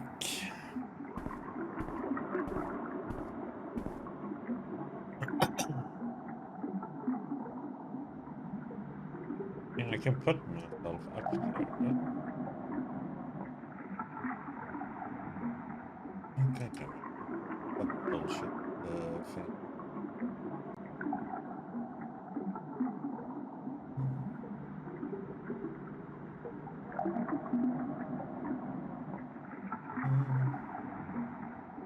Yes.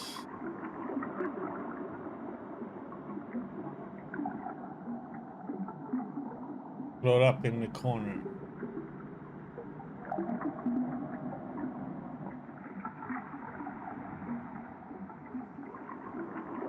Up there.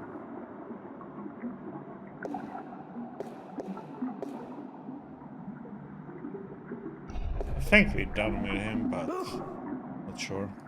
Oh, goodness, it's you again. Oh, you gave me such a fright.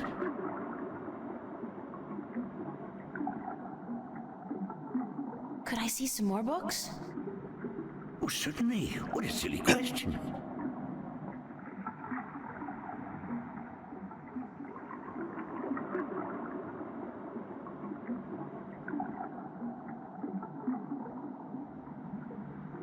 I'm looking for some information, but I'm not sure which book to ask for.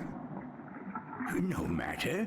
I know a great deal about most of the books in here. What topic intrigues you?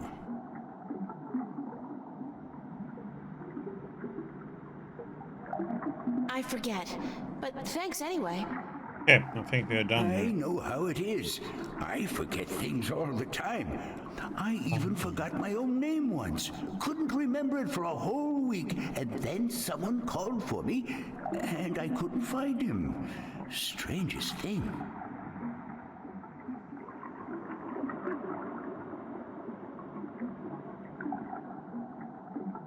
Actually, I don't feel like reading right now. Don't feel like... Very well, though it is the strangest thing I've heard in a while. How can you not feel like reading? I'll see you later. Yes, good.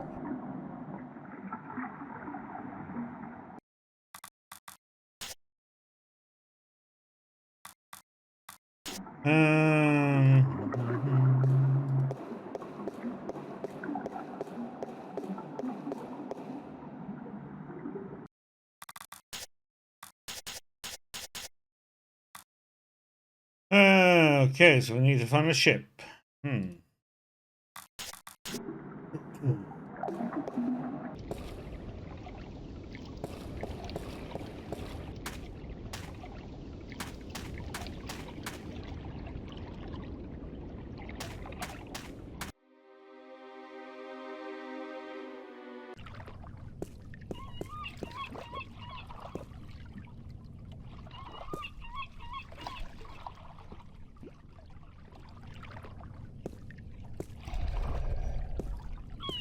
Nice day for it.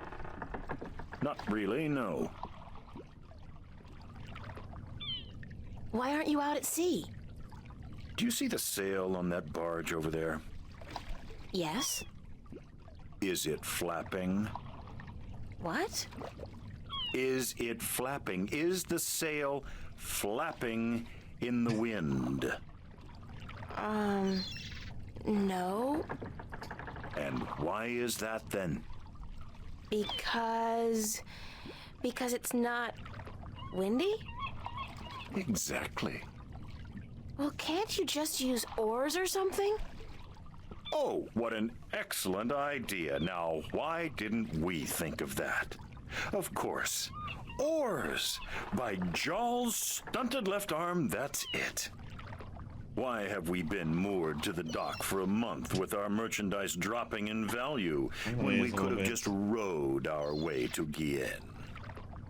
Are you being sarcastic? Sarcastic? Me? What in Jaw's name makes you think that?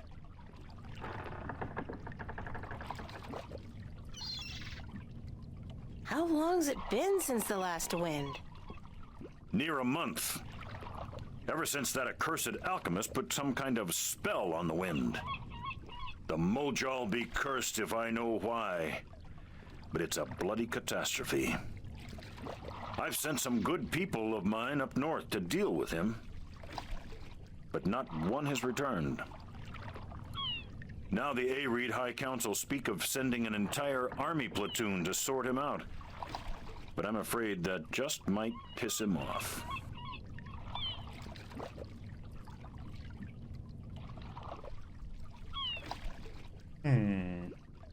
Who's this alchemist who cast a spell on the wind? I believe his name is Clax. Roper Clax. Lives in a bloody rock somewhere up north, beyond Riverwood.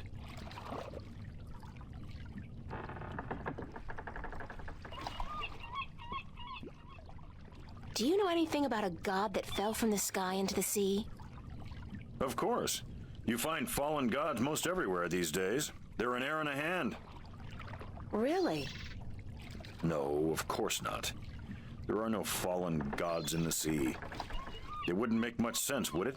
If the sea was full of gods just lying about the seabed. So you've never heard of such a thing happening? Now you got it.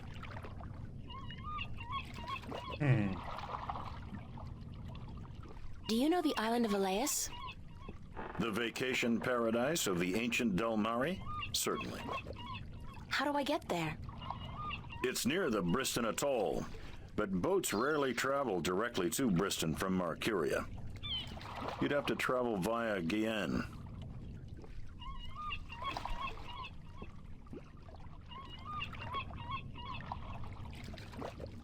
Can you give me a lift to Guyane on your ship?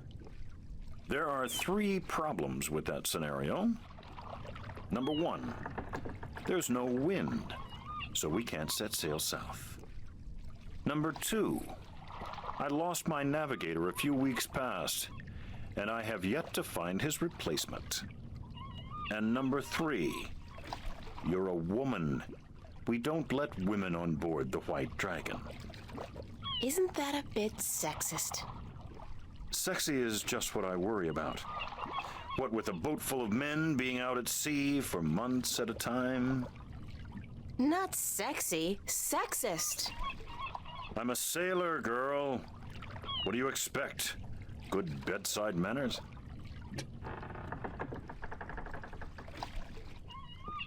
I'd really appreciate it if I could hitch a ride with you to Guyane. Ain't gonna happen. Sorry. Okay, Thanks so for we the need to chat. fix a few things then. huh? Aye.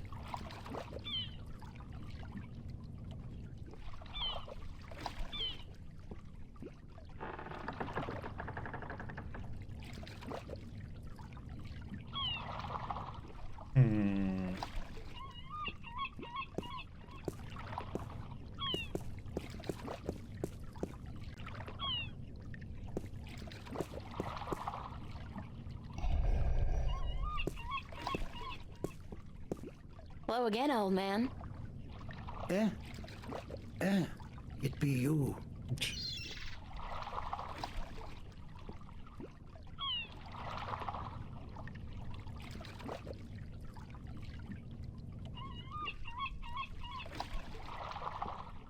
Do you know how I can get passage on a boat going south? Aye, coin be the way, as me beloved wife always be saying. 'Course she'd be running off with a wealthy merchant while I be away at sea.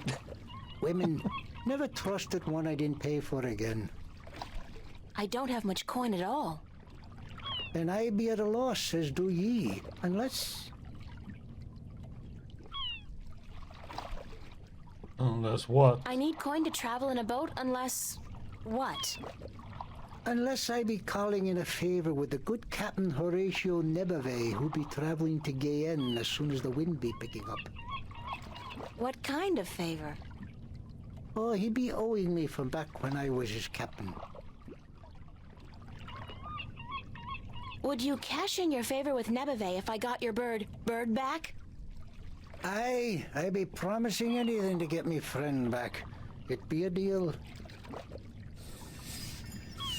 Do you know the island of Elias? Aye, I be knowing lots and lots about the feared Isle of Elias. It's feared? How? Because it be a place of cannibals. You really don't know anything about the island of Elias, do you? No, I do not. Yes, See we you need to later. get the bird. If I not be dead, aye.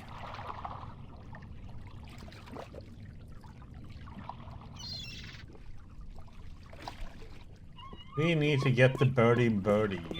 Birdie number.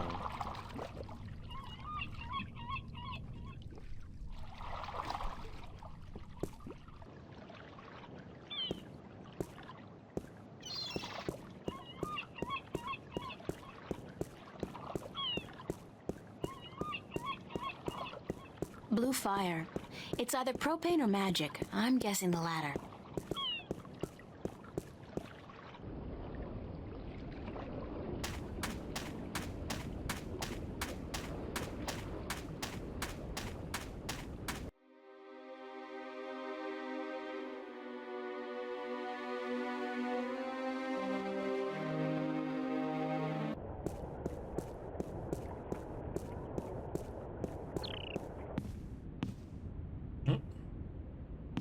See if the person was there.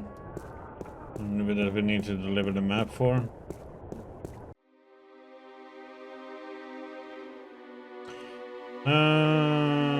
Marketplace.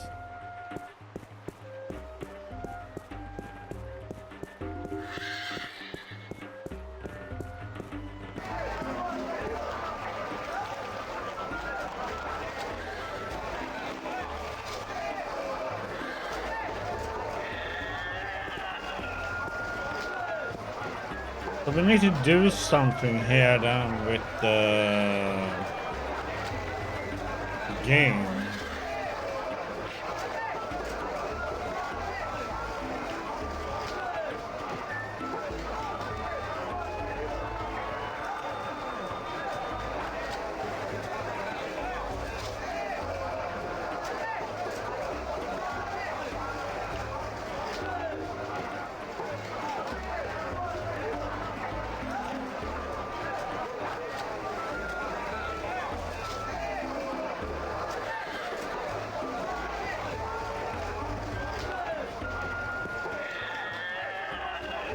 I wonder if that's supposed to be anybody in particular, or just any old head.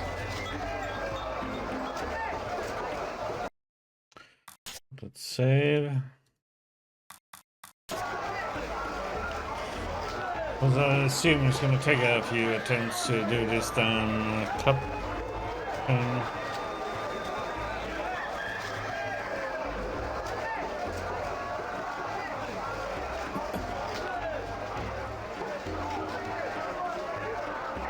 So what can we do then with the... Must be some item that we need to use.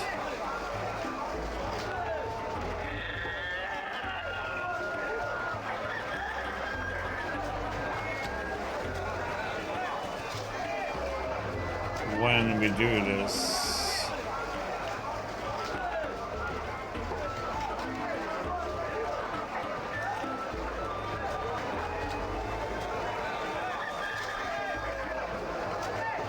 It's the traditional game of cups in which you stand no chance of ever winning. The fun part is seeing just how much you can possibly lose in one go.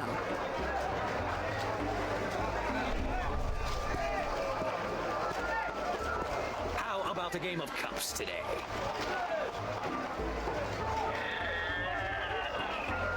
Okay, let's go. Just place your bet, investment, on the table, and the game will begin.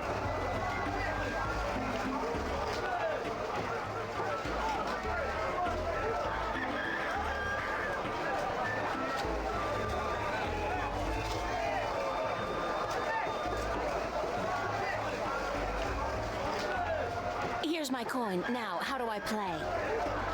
I place one cup on top of your coin like so. Then Then I shuffle them, like so.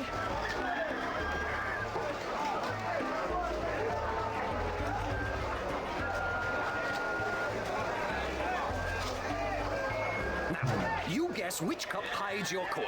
If you get it right, you win another coin, 3 in a row, and you win a prize. Yeah, there's like no way, so we need to use something. Open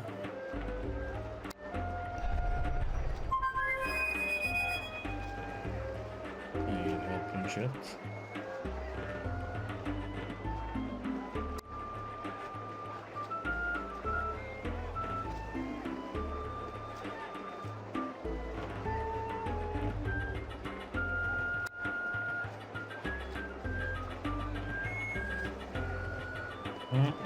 Anything? Watch wouldn't do anything using push pin. So that's doing anything.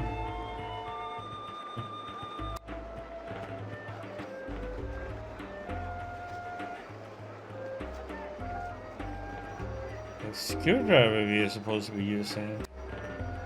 Nothing happened.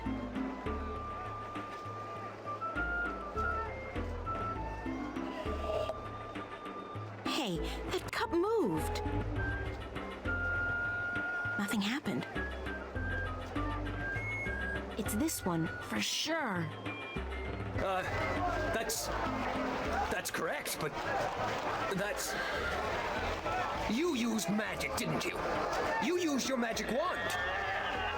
Nah, your amulet didn't light up, did it? No, but it's impossible.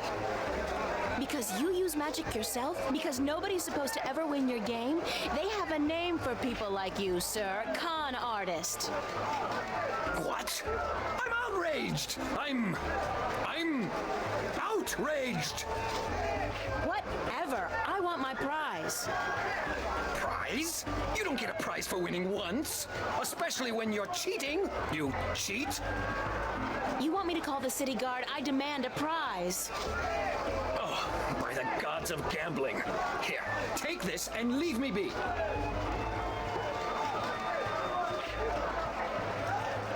A calculator? Where did you get this? Oh, I don't know. Won it off some guy who got it from someone else who's supposedly been in stock. It's it's a valuable souvenir from the mysterious and elusive world of logic. Now, would you please let me be? Let someone else play. Yes.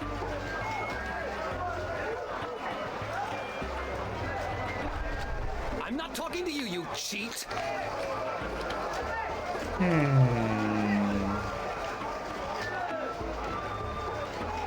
What if we...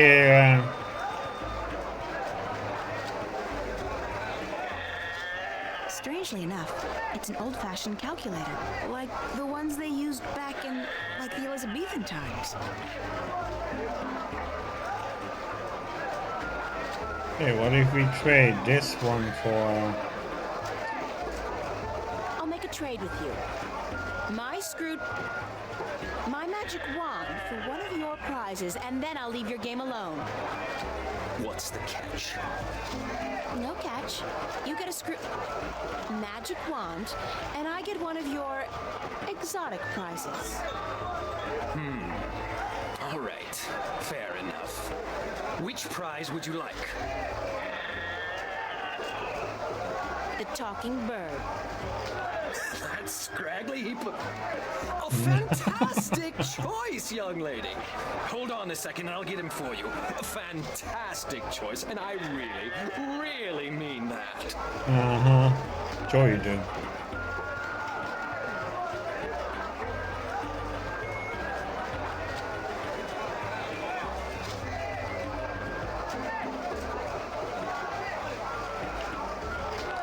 Yeah, stuff in a bird in the pocket.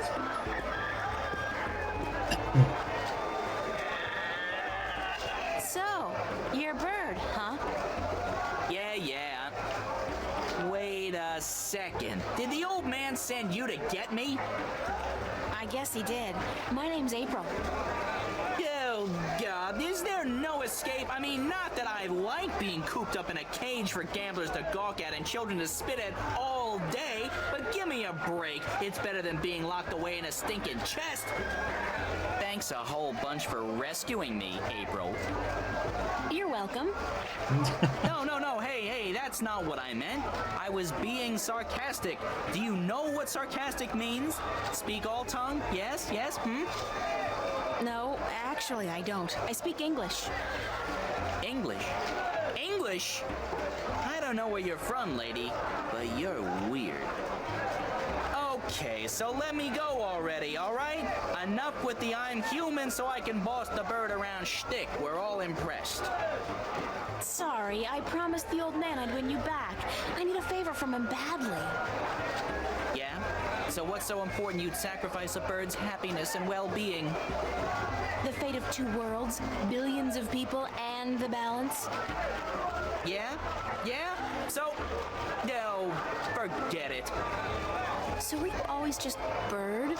Or did you have a better name? No, it's always been Bird.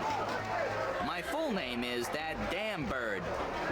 I learned that when I was 2 weeks old. That damn bird, the old man would say. No good ball of feathers. Then he beat me with a stick. Really? No. He'd just stick me in the chest and forget about me. Which is almost as bad as beating, believe you me. I'm sorry to hear that, Bird. You know, if you were my bird, I think I'd call you Crow. Yeah, well, I'm my own bird, lady, and I don't... Crow. You'd call me Crow? That's a pretty good name. It's a proper name, at least, not just an insult. Anyway, I guess I'd better get you back to your master bird. He's pining for you. All he's pining for is coin to gamble with. It's really none of my business. Sorry. Sure you are.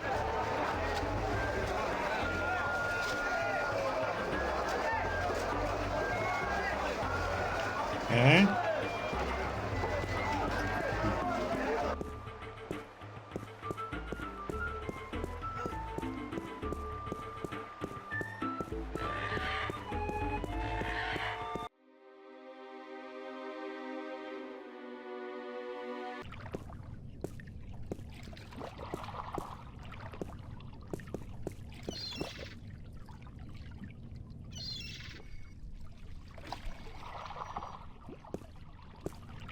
Here's your bird, sir.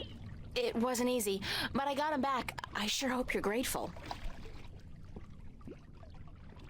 Bird, blessed be the balance, me faithful friend and companion be back.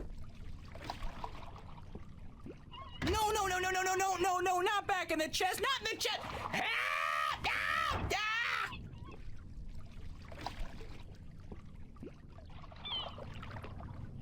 Now can you help me get passage on a ship? I be a man of me word. Speak ye with Captain Horatio Nibbavale, the White Dragon, the ship behind yous. Tell him Umbrianos be sending yous to cash in on that old favor he be owing me. Thanks, old man. Arr.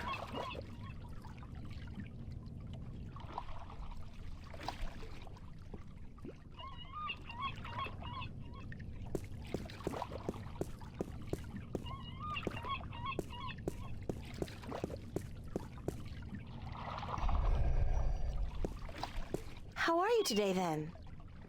Like you care.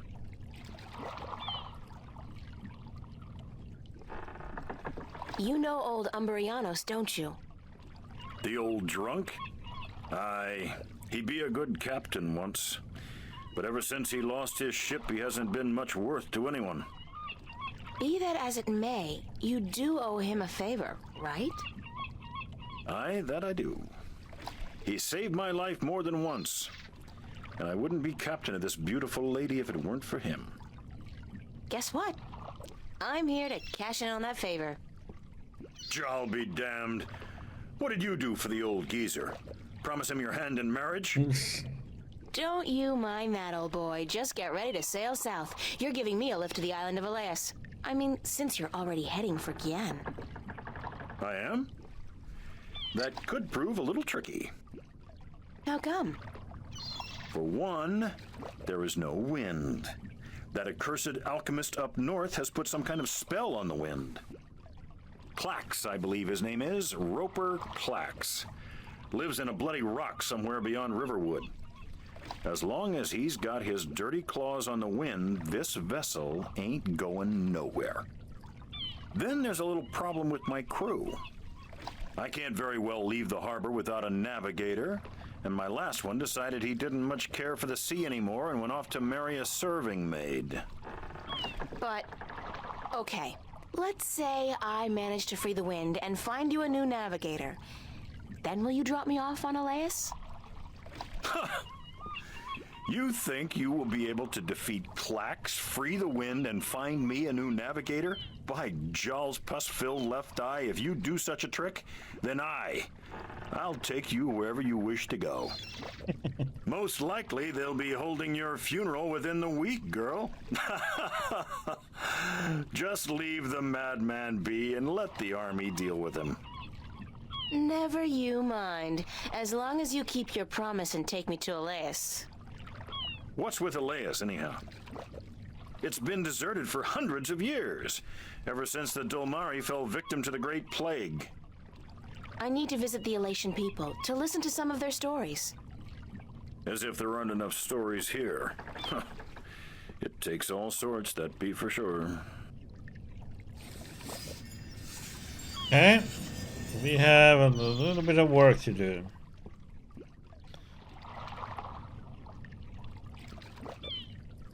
Is there a way to get... I have to actually go to the small pier first. Experience.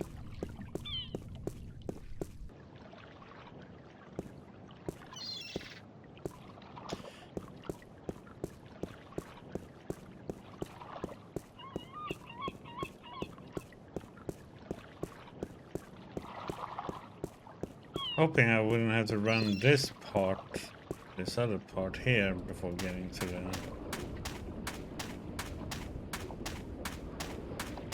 map. Okay, so this is where we can go. So does this mean this navigator would be here now? Ooh.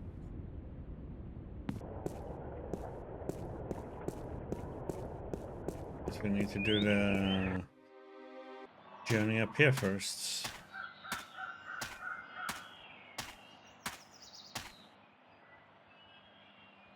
Okay.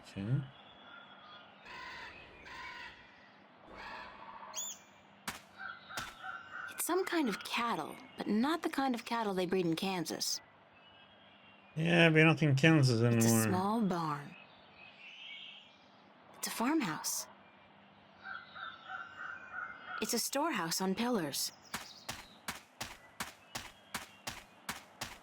Those monuments, they're enormous, like man-made mountains. I wonder what they are. What they were made for.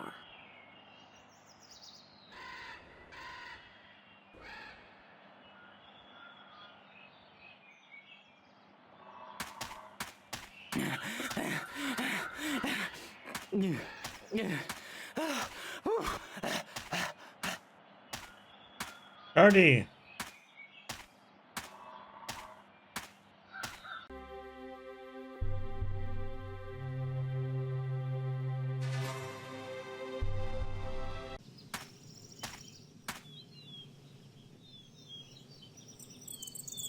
It's a discarded wagon wheel.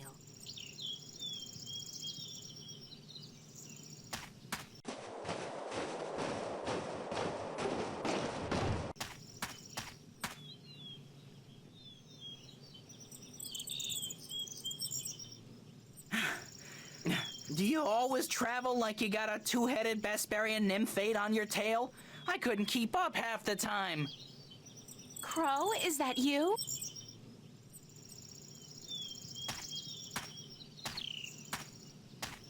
Of course, there was that pair of stunning robin redbreasts. twins, did you know? Not as if I could just leave them without a kiss or two. Or 12, as it turned out. Maybe I'm just out of shape after being stuck in boxes and cages and knapsacks for the past 20 years. I guess it is you.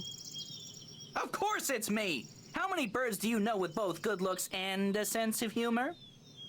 You got a sense of humor. No, funny. Nah, that's funny. What are you doing here, Crow? What am I doing here? What am I doing here? How about a nice to see you, Crow, or I've missed you so much, Crow, or at least a glad to see you out of that chest, Crow? It is nice to see you, Crow. How did you escape? Cunning, milady. Of course, that keg of Androgen stone liquor the old geezer got his hands on didn't hurt.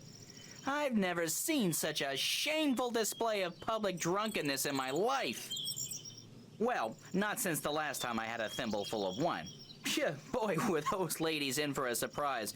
When they were told I could talk, I'm sure they didn't count on my encyclopedic knowledge of Domari obscenities. The old man was gonna gamble me away again, you know.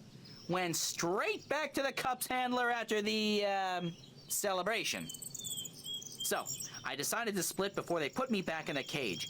That place was like a prison without the amenities. And let's not even mention the food.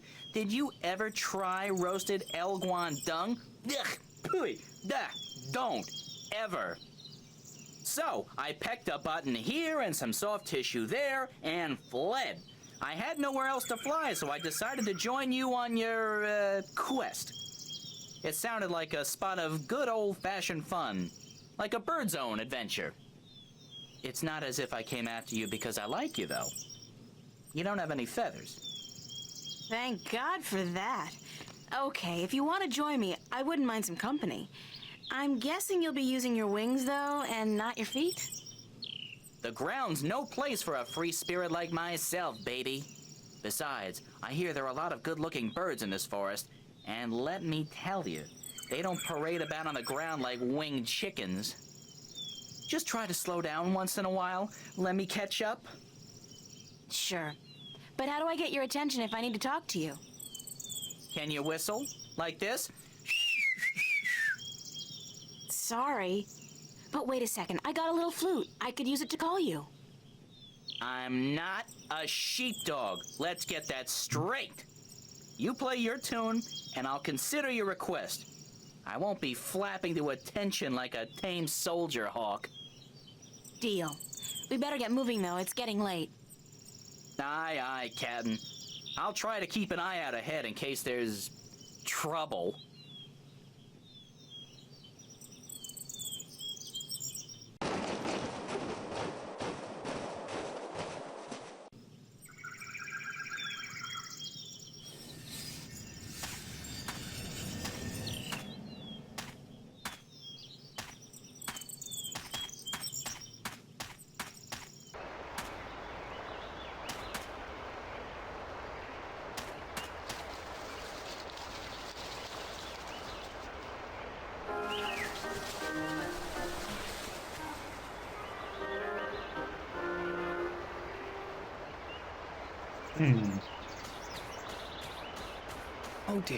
Oh dear me.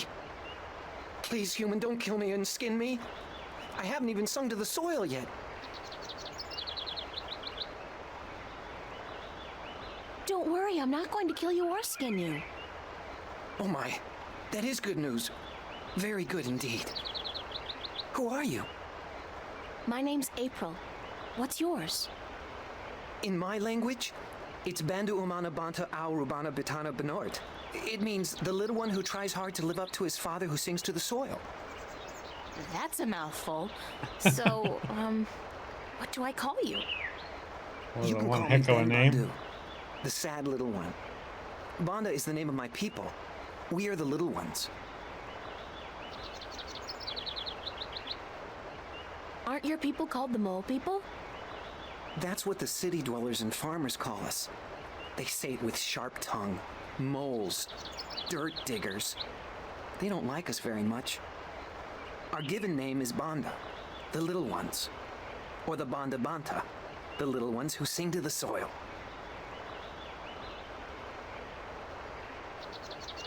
Why are you sad, Ben Bandu? I'm looking for my brother. He's been gone in the forest for many days, and I've not heard him sing to us. Our people don't walk about the forest much. It's too dangerous for us. You haven't seen my brother, have you? He's short, about my height, with a tan coat and a mischievous glint in his eye. You're the first mole. The first Banda I've met. Oh dear. I hope he's all right. A lot of our people have disappeared this summer. What happened to the Banda that disappeared? We don't really know. But there's something evil in this forest. Something that doesn't like the Banda. I shouldn't be out here looking, but I must find my brother. If I see him, I'll let him know you're looking for him. Oh, thank you. Thank you ever so much. How do you sing to the soil? When we're old enough, and we found our voices, we just sing, and the earth shapes itself to our needs. We live in harmony with the earth, just like the birds do with the air. Good luck on your search, Ben Bandu. Sad little one. And the best of luck to you, April. Please, if you see my brother, tell him to come home. We're all so very worried. Okay.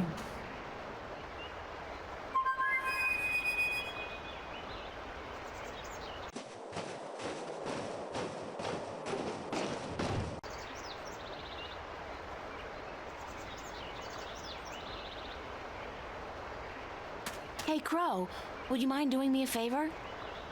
I was having this tete-a-tete with a pretty young sparrow, but hey, Crow at your service.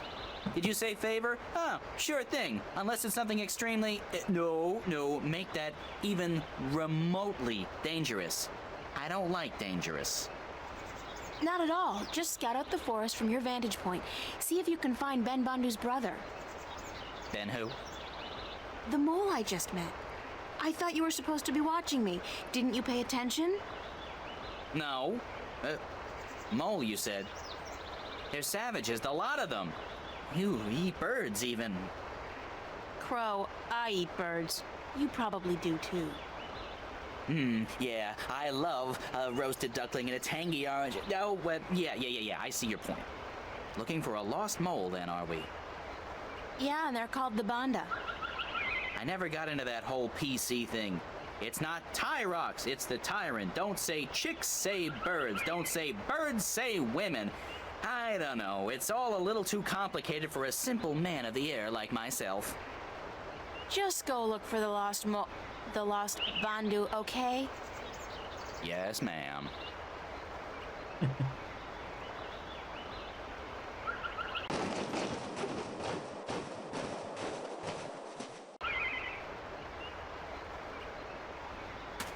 The bridge is out. Damn.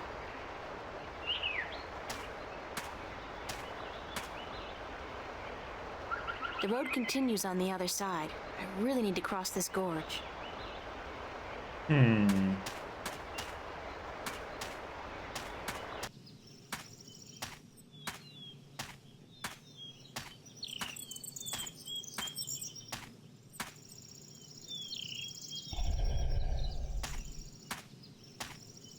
Oh, please, pretty lady, pretty, please help me. I've fallen and I can't stand up.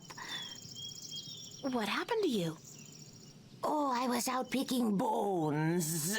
Berries for my stew, and flowers. Yes, pretty flowers. Then I tripped over a big old root and twisted my ankle. It hurts so. Please help me home, pretty lady, please. Feels like a trap.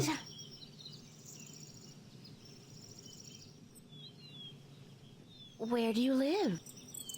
I live not far from here, not far at all. No, help me home and I'll cook you a fine stew, I promise. Yes, I promise. Just help me home and I'll reward you for your compassion. Yes, you'll have your reward. Who are you? Oh, I'm nobody at all. Just a frail old woman picking bones. Berries, picking berries for her stew so she can feed her prisoner. Guests, feed her guests and fatten them up for the long winter. Why do you keep swallowing your words?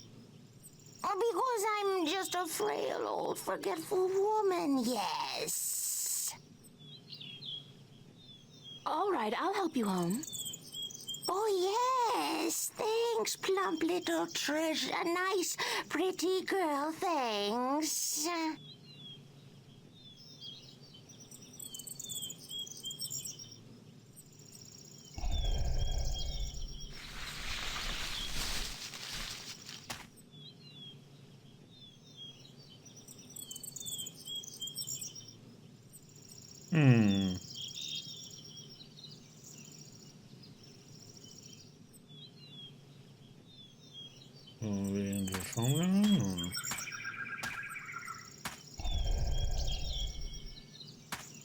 I still need your help, Plumpwood. Pretty girl.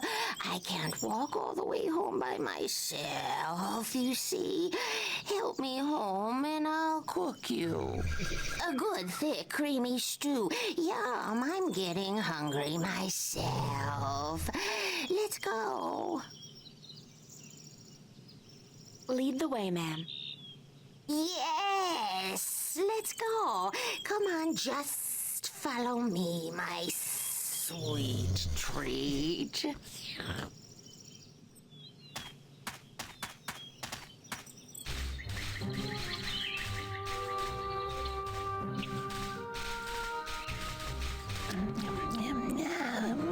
Looks like a cozy little burrow, like a hobbit hole.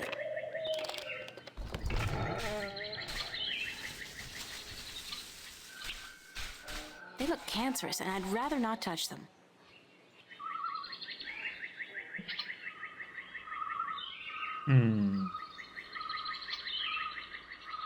They don't look like the edible sort. In fact, these mushrooms look cancerous and ugly.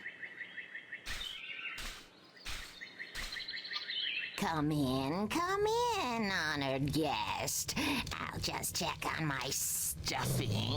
My stew, yes. My thick, delicious stew.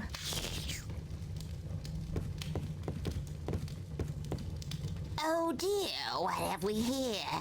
This stew isn't good enough to to serve a guest as plump, as well-built and delicious, as honored as you, my dear. Wants to eat us, Why don't you just wait here and I will go pick some more berries and spices for my stuff, my stew. But wait, what about your bad back?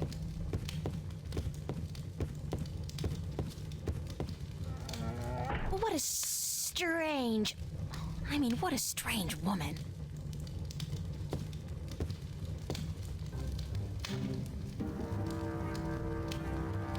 There's something not quite right about this place. Oh shit, Sherlock. Like those skulls, for one. They look disturbingly humanoid. What's that sound? What are those things? They look like... Is that blood? What does this creature do to people? There's somebody over there. It's a wooden table with a tablecloth made of some kind of animal skin. It's a small humanoid skull, like that of a child. Good God!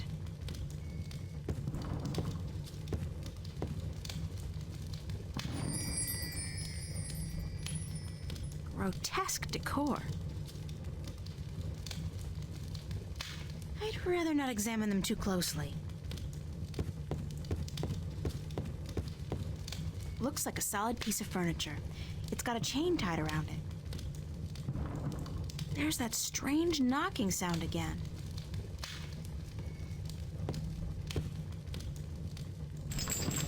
It's locked solid.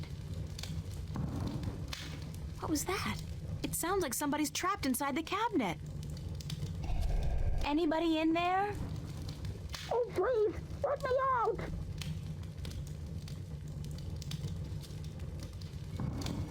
It's a broom. By the looks of this place, I don't think it's been used much. It's too big for me to carry around, but maybe I could use it somewhere in this room.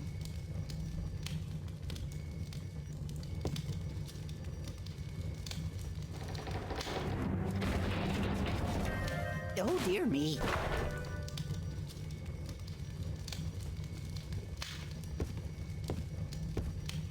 Who are you? Are you going to eat me? I'm April, and I've come to rescue you. Oh my, did my tribe send you? So to speak. I met your brother, Ben Bandu. Ben Bandu? Bandu umanu banta orobana biutan binoart? I think so.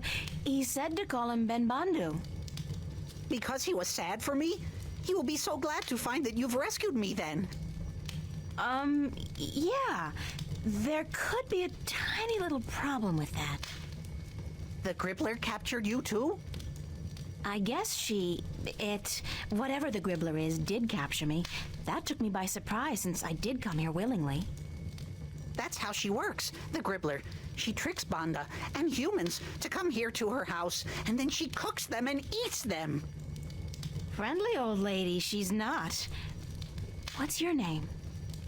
Bandu utamatuta uyatan ayama binaort. That's a little difficult for me to remember. How about I call you Bandu Uta?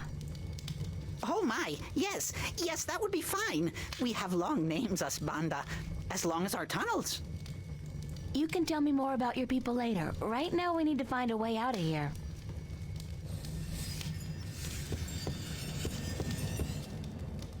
It's a loose floorboard.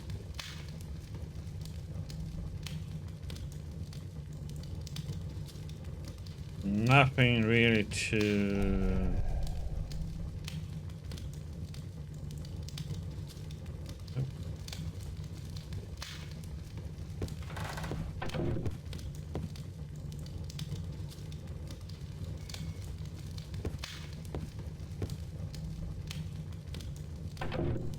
If I'm not careful, I could bring that pillar crashing down. Something's cooking, all right. I just can't put my finger on what exactly. That's a large fireplace and a fierce fire.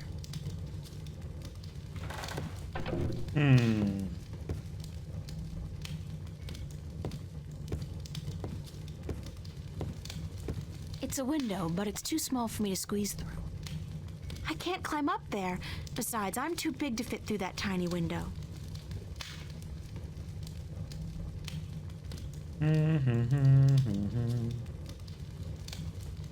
Something to throw at it? I wonder who this guy used to be back when he had a face. Wait, no, that's just too morbid.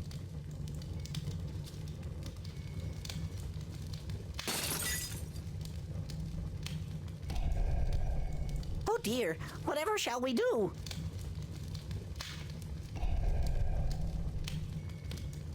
Come over here. Let's try something.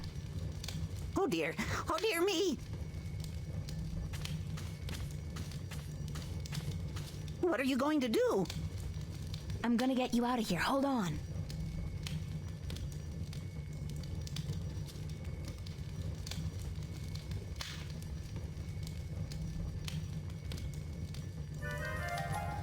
Hey, wait a second. I need you to open the door for me. Don't run off. Damn. What the hell am I gonna do now? Are we gonna step on this one? I am back with the berries and... What's happened here? Why is the...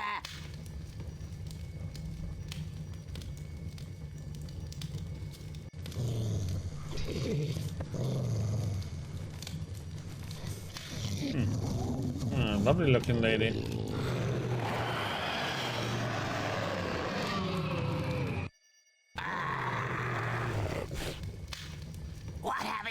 on, you stupid little human!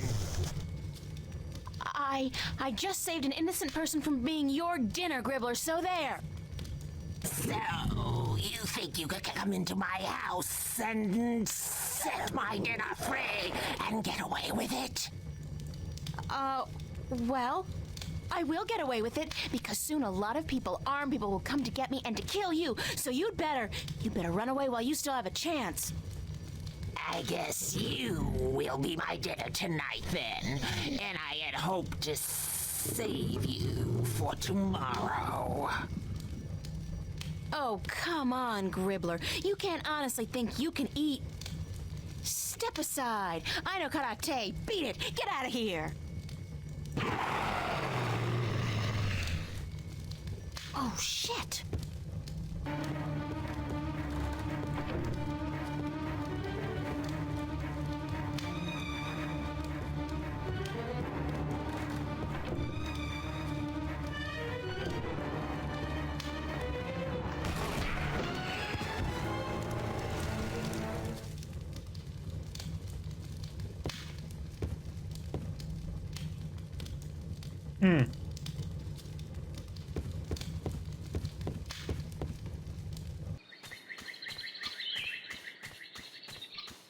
Hi, Ben.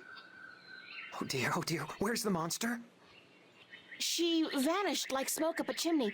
Do you know what happened to your brother? He just ran off, didn't even stop to say goodbye. I met him back on the road. He was running like the wind. Said that when you helped him out of the window, he spotted the Gribbler returning, so he went to get help. I told him to alert the village, gather as many of the Banda as possible, and come back here, and that I'd try my best to aid you in the meanwhile. Thank you, that was very brave of you. Brave of me? Oh my. You defeated the Gribbler. You are a hero. I owe the life of my brother to you, the life of everyone in our tribe. I know my fellow Banda will want to reward you for your gracious deeds. You are invited to our village with me, and I will tell my people to prepare a grand feast for you. You don't have to do that, Ben. I just did what anybody would have done. But you did it. Give me your map, and I will show you where our village is. Then I must run ahead to tell the Banda that the Gribbler is no more.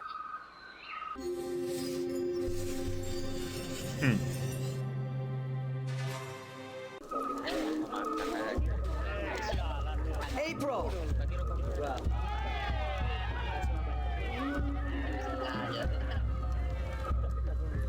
So glad you could come to our village and sit by our fires so we can thank you in the proper manner. It's my privilege, Ben Bandu. I wouldn't want to pass through this forest without visiting your village and seeing for myself how the Banda people live. Oh my, you speak so eloquently. My brother sits by the fire. I know he wishes to speak with you. But the elder would speak with you first. He rests in his hammock up on the mound. Go speak with him, and then come down again, so we can celebrate the death of the Gribbler and the brave escape of April Ryan and Ben Bandu's brother.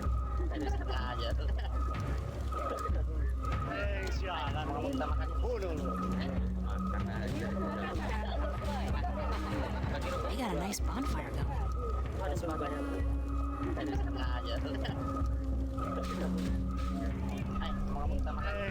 Oh my, we would be honored to have you sit next to us, but the elder does insist that you speak with him first.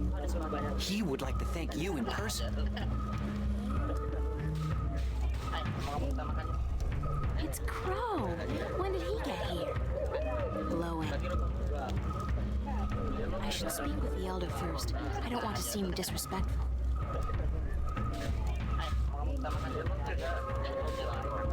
Hey. The hero of the day comes to visit the old Bandu. Let me see your face, human. Make yourself shorter. That's much better. The human is closer to the soil now, and she may even feel it like we do. Moving, shaping itself, breathing, beating. I don't feel anything. Sorry. So the human is not a digger. But we don't judge her because of that. The human is a hero, she is. Don't call me that. I'm not a hero. I was just in the right place at the right time to help somebody out. She destroyed the evil that haunted our forest and rescued one of our little ones from the creatures of chaos. And so she is a hero. She's the one spoken of in our songs, is she not? The one who will deliver us from an evil presence and who will go on to save the balance. You are she, are you not? I don't know. Well, we will see, we will see. You will sleep in our spirit dig tonight, and then tomorrow we will see. Now, you must enjoy yourself. This feast is in your honor to show our appreciation for your courage. Thank you. Go, eat and drink and dance, and then go to sleep in the spirit dig. We will talk tomorrow before you continue your journey. You are on a journey, are you not? A very long one. Yeah. We are all on a journey, but yours is the most important one ever. So go. I will smoke my pipe and think on prophecies and songs. Go.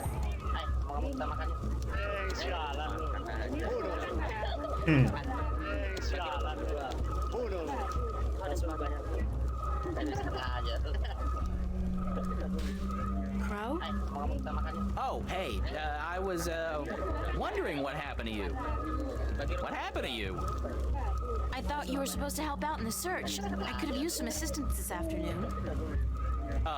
Yeah, but I did find some banda, didn't I? Just not the one we were looking for is all. And besides, I was beat. My wings can only carry me so far before I need a twig to rest on and a couple of juicy berries. Speaking of berries, did you taste the ones they got here? The word is yum. Big yum. I don't know what they soaked them in, but hoo-hoo, man! Well, at least you're okay. No, sure. You know me. I could use a good flea plucking, though. Care to reward me for my diligence? Diligence? Ha! I'm guessing I'll be plucking my own fleas tonight then, and I'm okay with that. I'm blaming you if I wake up with a crick in the neck tomorrow, though.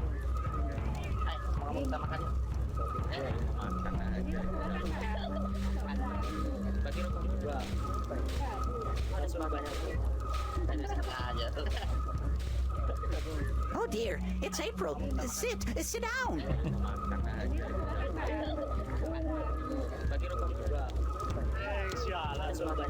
Are you feeling all right? I thought you disappeared on me back at the Gribbler's lair. Oh dear, I do apologize. I saw the Gribbler return from the forest, so I ran into the bushes and headed straight for the village.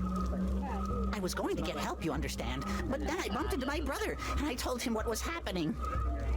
Well, I'm glad you're okay. Thanks to you, April. How did you kill the Gribbler? Lots of luck and a little bit of quick thinking. My limited talents in the martial arts were woefully underused. Were you frightened? I don't think I've ever been so frightened in my entire life. Kinda exhilarating, actually. Although at this point, I think I've had quite enough excitement for a lifetime. Oh, dear me. I could never be as brave as you, April. Ever. What is the spirit dig the elder told me about? Oh, it's a sacred place. A very sacred place. It's where we, the Banda, can speak with our ancestors, ask them questions, and learn from their wisdom. Yeah? Well, the elder said I was to sleep there tonight. He did? The elder said that? Then you have been honored by him, April. Only those worthy of the spirits of our ancestors can spend the night in the spirit dig. Where is the spirit dig? Right behind you, at the far end of our green.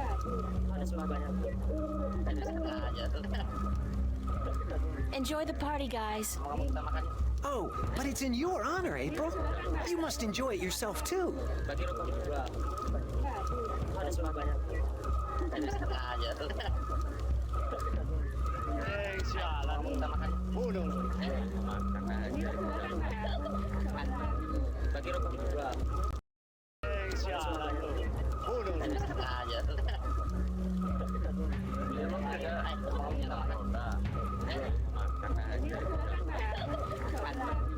It's a hammock built for a bandu.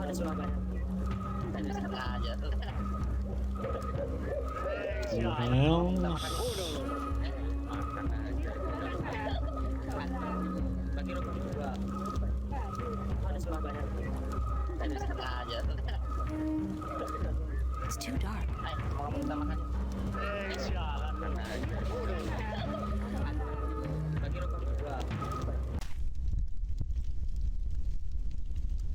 Mushrooms or chairs or both?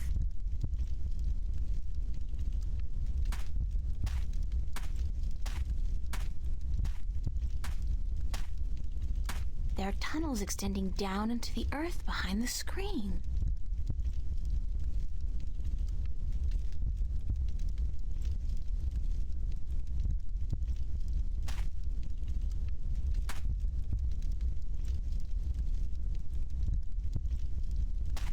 It's not a big fire, but it's comfortably warm in here, and the smoke has a very pleasant, very mellow texture to it.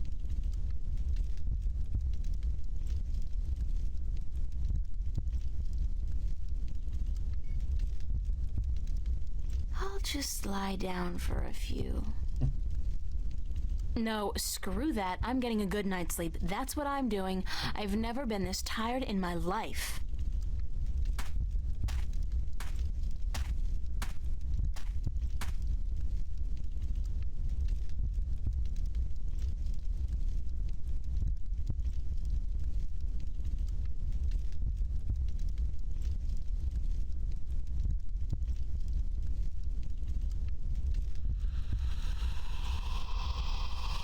What the hell do you think you're doing?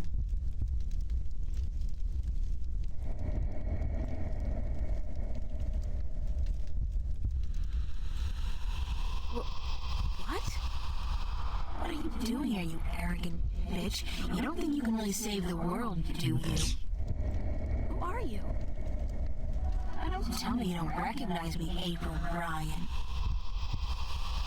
I'm you. That's impossible. This is just another dream. I must be dreaming. Think again, loser. This is as real as it gets. Why are you here? I'm sending you home, that's what. You're a sad little twit. Don't you realize that? There's no point subjecting the entire world, two worlds, to your feeble attempts at redeeming yourself, is there? Go away. Leave me alone. How the hell am I supposed to do that, Einstein? I am you. You are me. Unfortunately for the both of us, we're inseparable. I don't need this Freudian id crap. Not now. There's so much I have to do, so many people I have to help. Oh yeah? Like you really believe that? Like you give a shit about those people? You're doing this for yourself, April, and that's why you're gonna fail. Shut up! Shut up! That's always your way out, isn't it? Telling people to shut up when they speak the truth and shutting them out when they're getting too close for comfort. Hey, don't tell me I do it because Daddy hurt me. Screw that. How do you think you're gonna hold up when this job gets tough if you can't rely on anybody or believe in anything? I'm doing it, aren't I? Yeah, because what kind of choice did you have? Face your problems back home? Face the nightmares? I don't think so. So you run. And you think you're putting distance between yourself and your fear of the past and the present? All you're doing is running straight into an inevitable nervous breakdown. Like right now. You're talking to yourself, April. No, that's not something a mentally stable person would do, is it? Shut up! Shut up! It's okay, April. It's okay. Charlie? Charlie, is that you? Don't you worry. I'm here. I'll take good care of you. Oh, God, Charlie, I'm so glad that you're not here. You can't be. I'm still dreaming. No, you're not dreaming. I'm here, but in spirit only. Is it? Is it really you, Charlie? We are Charlie, your friend. We feel his heart and his mind, and his sleeping spirit joins us. But we speak from the great digs of the beyond, where the songs of the banda never end. Are the dead? We have passed into the soil. We are spirits, and we have come to guide you. Why, Charlie? Why do you show me Charlie? He loves you, and so he guides us here, into your heart and mind. He loves me? Charlie loves me? You are not alone in the world, April. There are many who care for you. Your friends and your family. Your real family. You are not alone in your journey through life. What do you know about my family? My real family? They watch out for you, April. That's all we know. They have never abandoned you. They have just let you live the life you needed to live, to understand. It's important that you understand. Understand what? That life, even when difficult and painful, is a gift. That love is priceless and rare and precious. That every good action, every good thought counts. And that a single person can make a difference, can change the world, if she puts her mind to it, if she believes in herself, and the people who believe in her. But everything is so frightening. I don't understand half of what goes on around me. Did not the mother say she would help you? Watch out for you? Did not Charlie and Emma, your friends, offer to give you a helping hand when you didn't even tell them the truth about what was going on? And Cortez the Red, did he not prove himself a friend as well? How then can you be so afraid when you have so many spirits to be with you in your darkest hour? Cortez the Red? Please, tell me what I have to do. I'm just fumbling in the dark here. Follow your heart and your spirit, April, and use your mind. These are your weapons, and with them you will defeat chaos.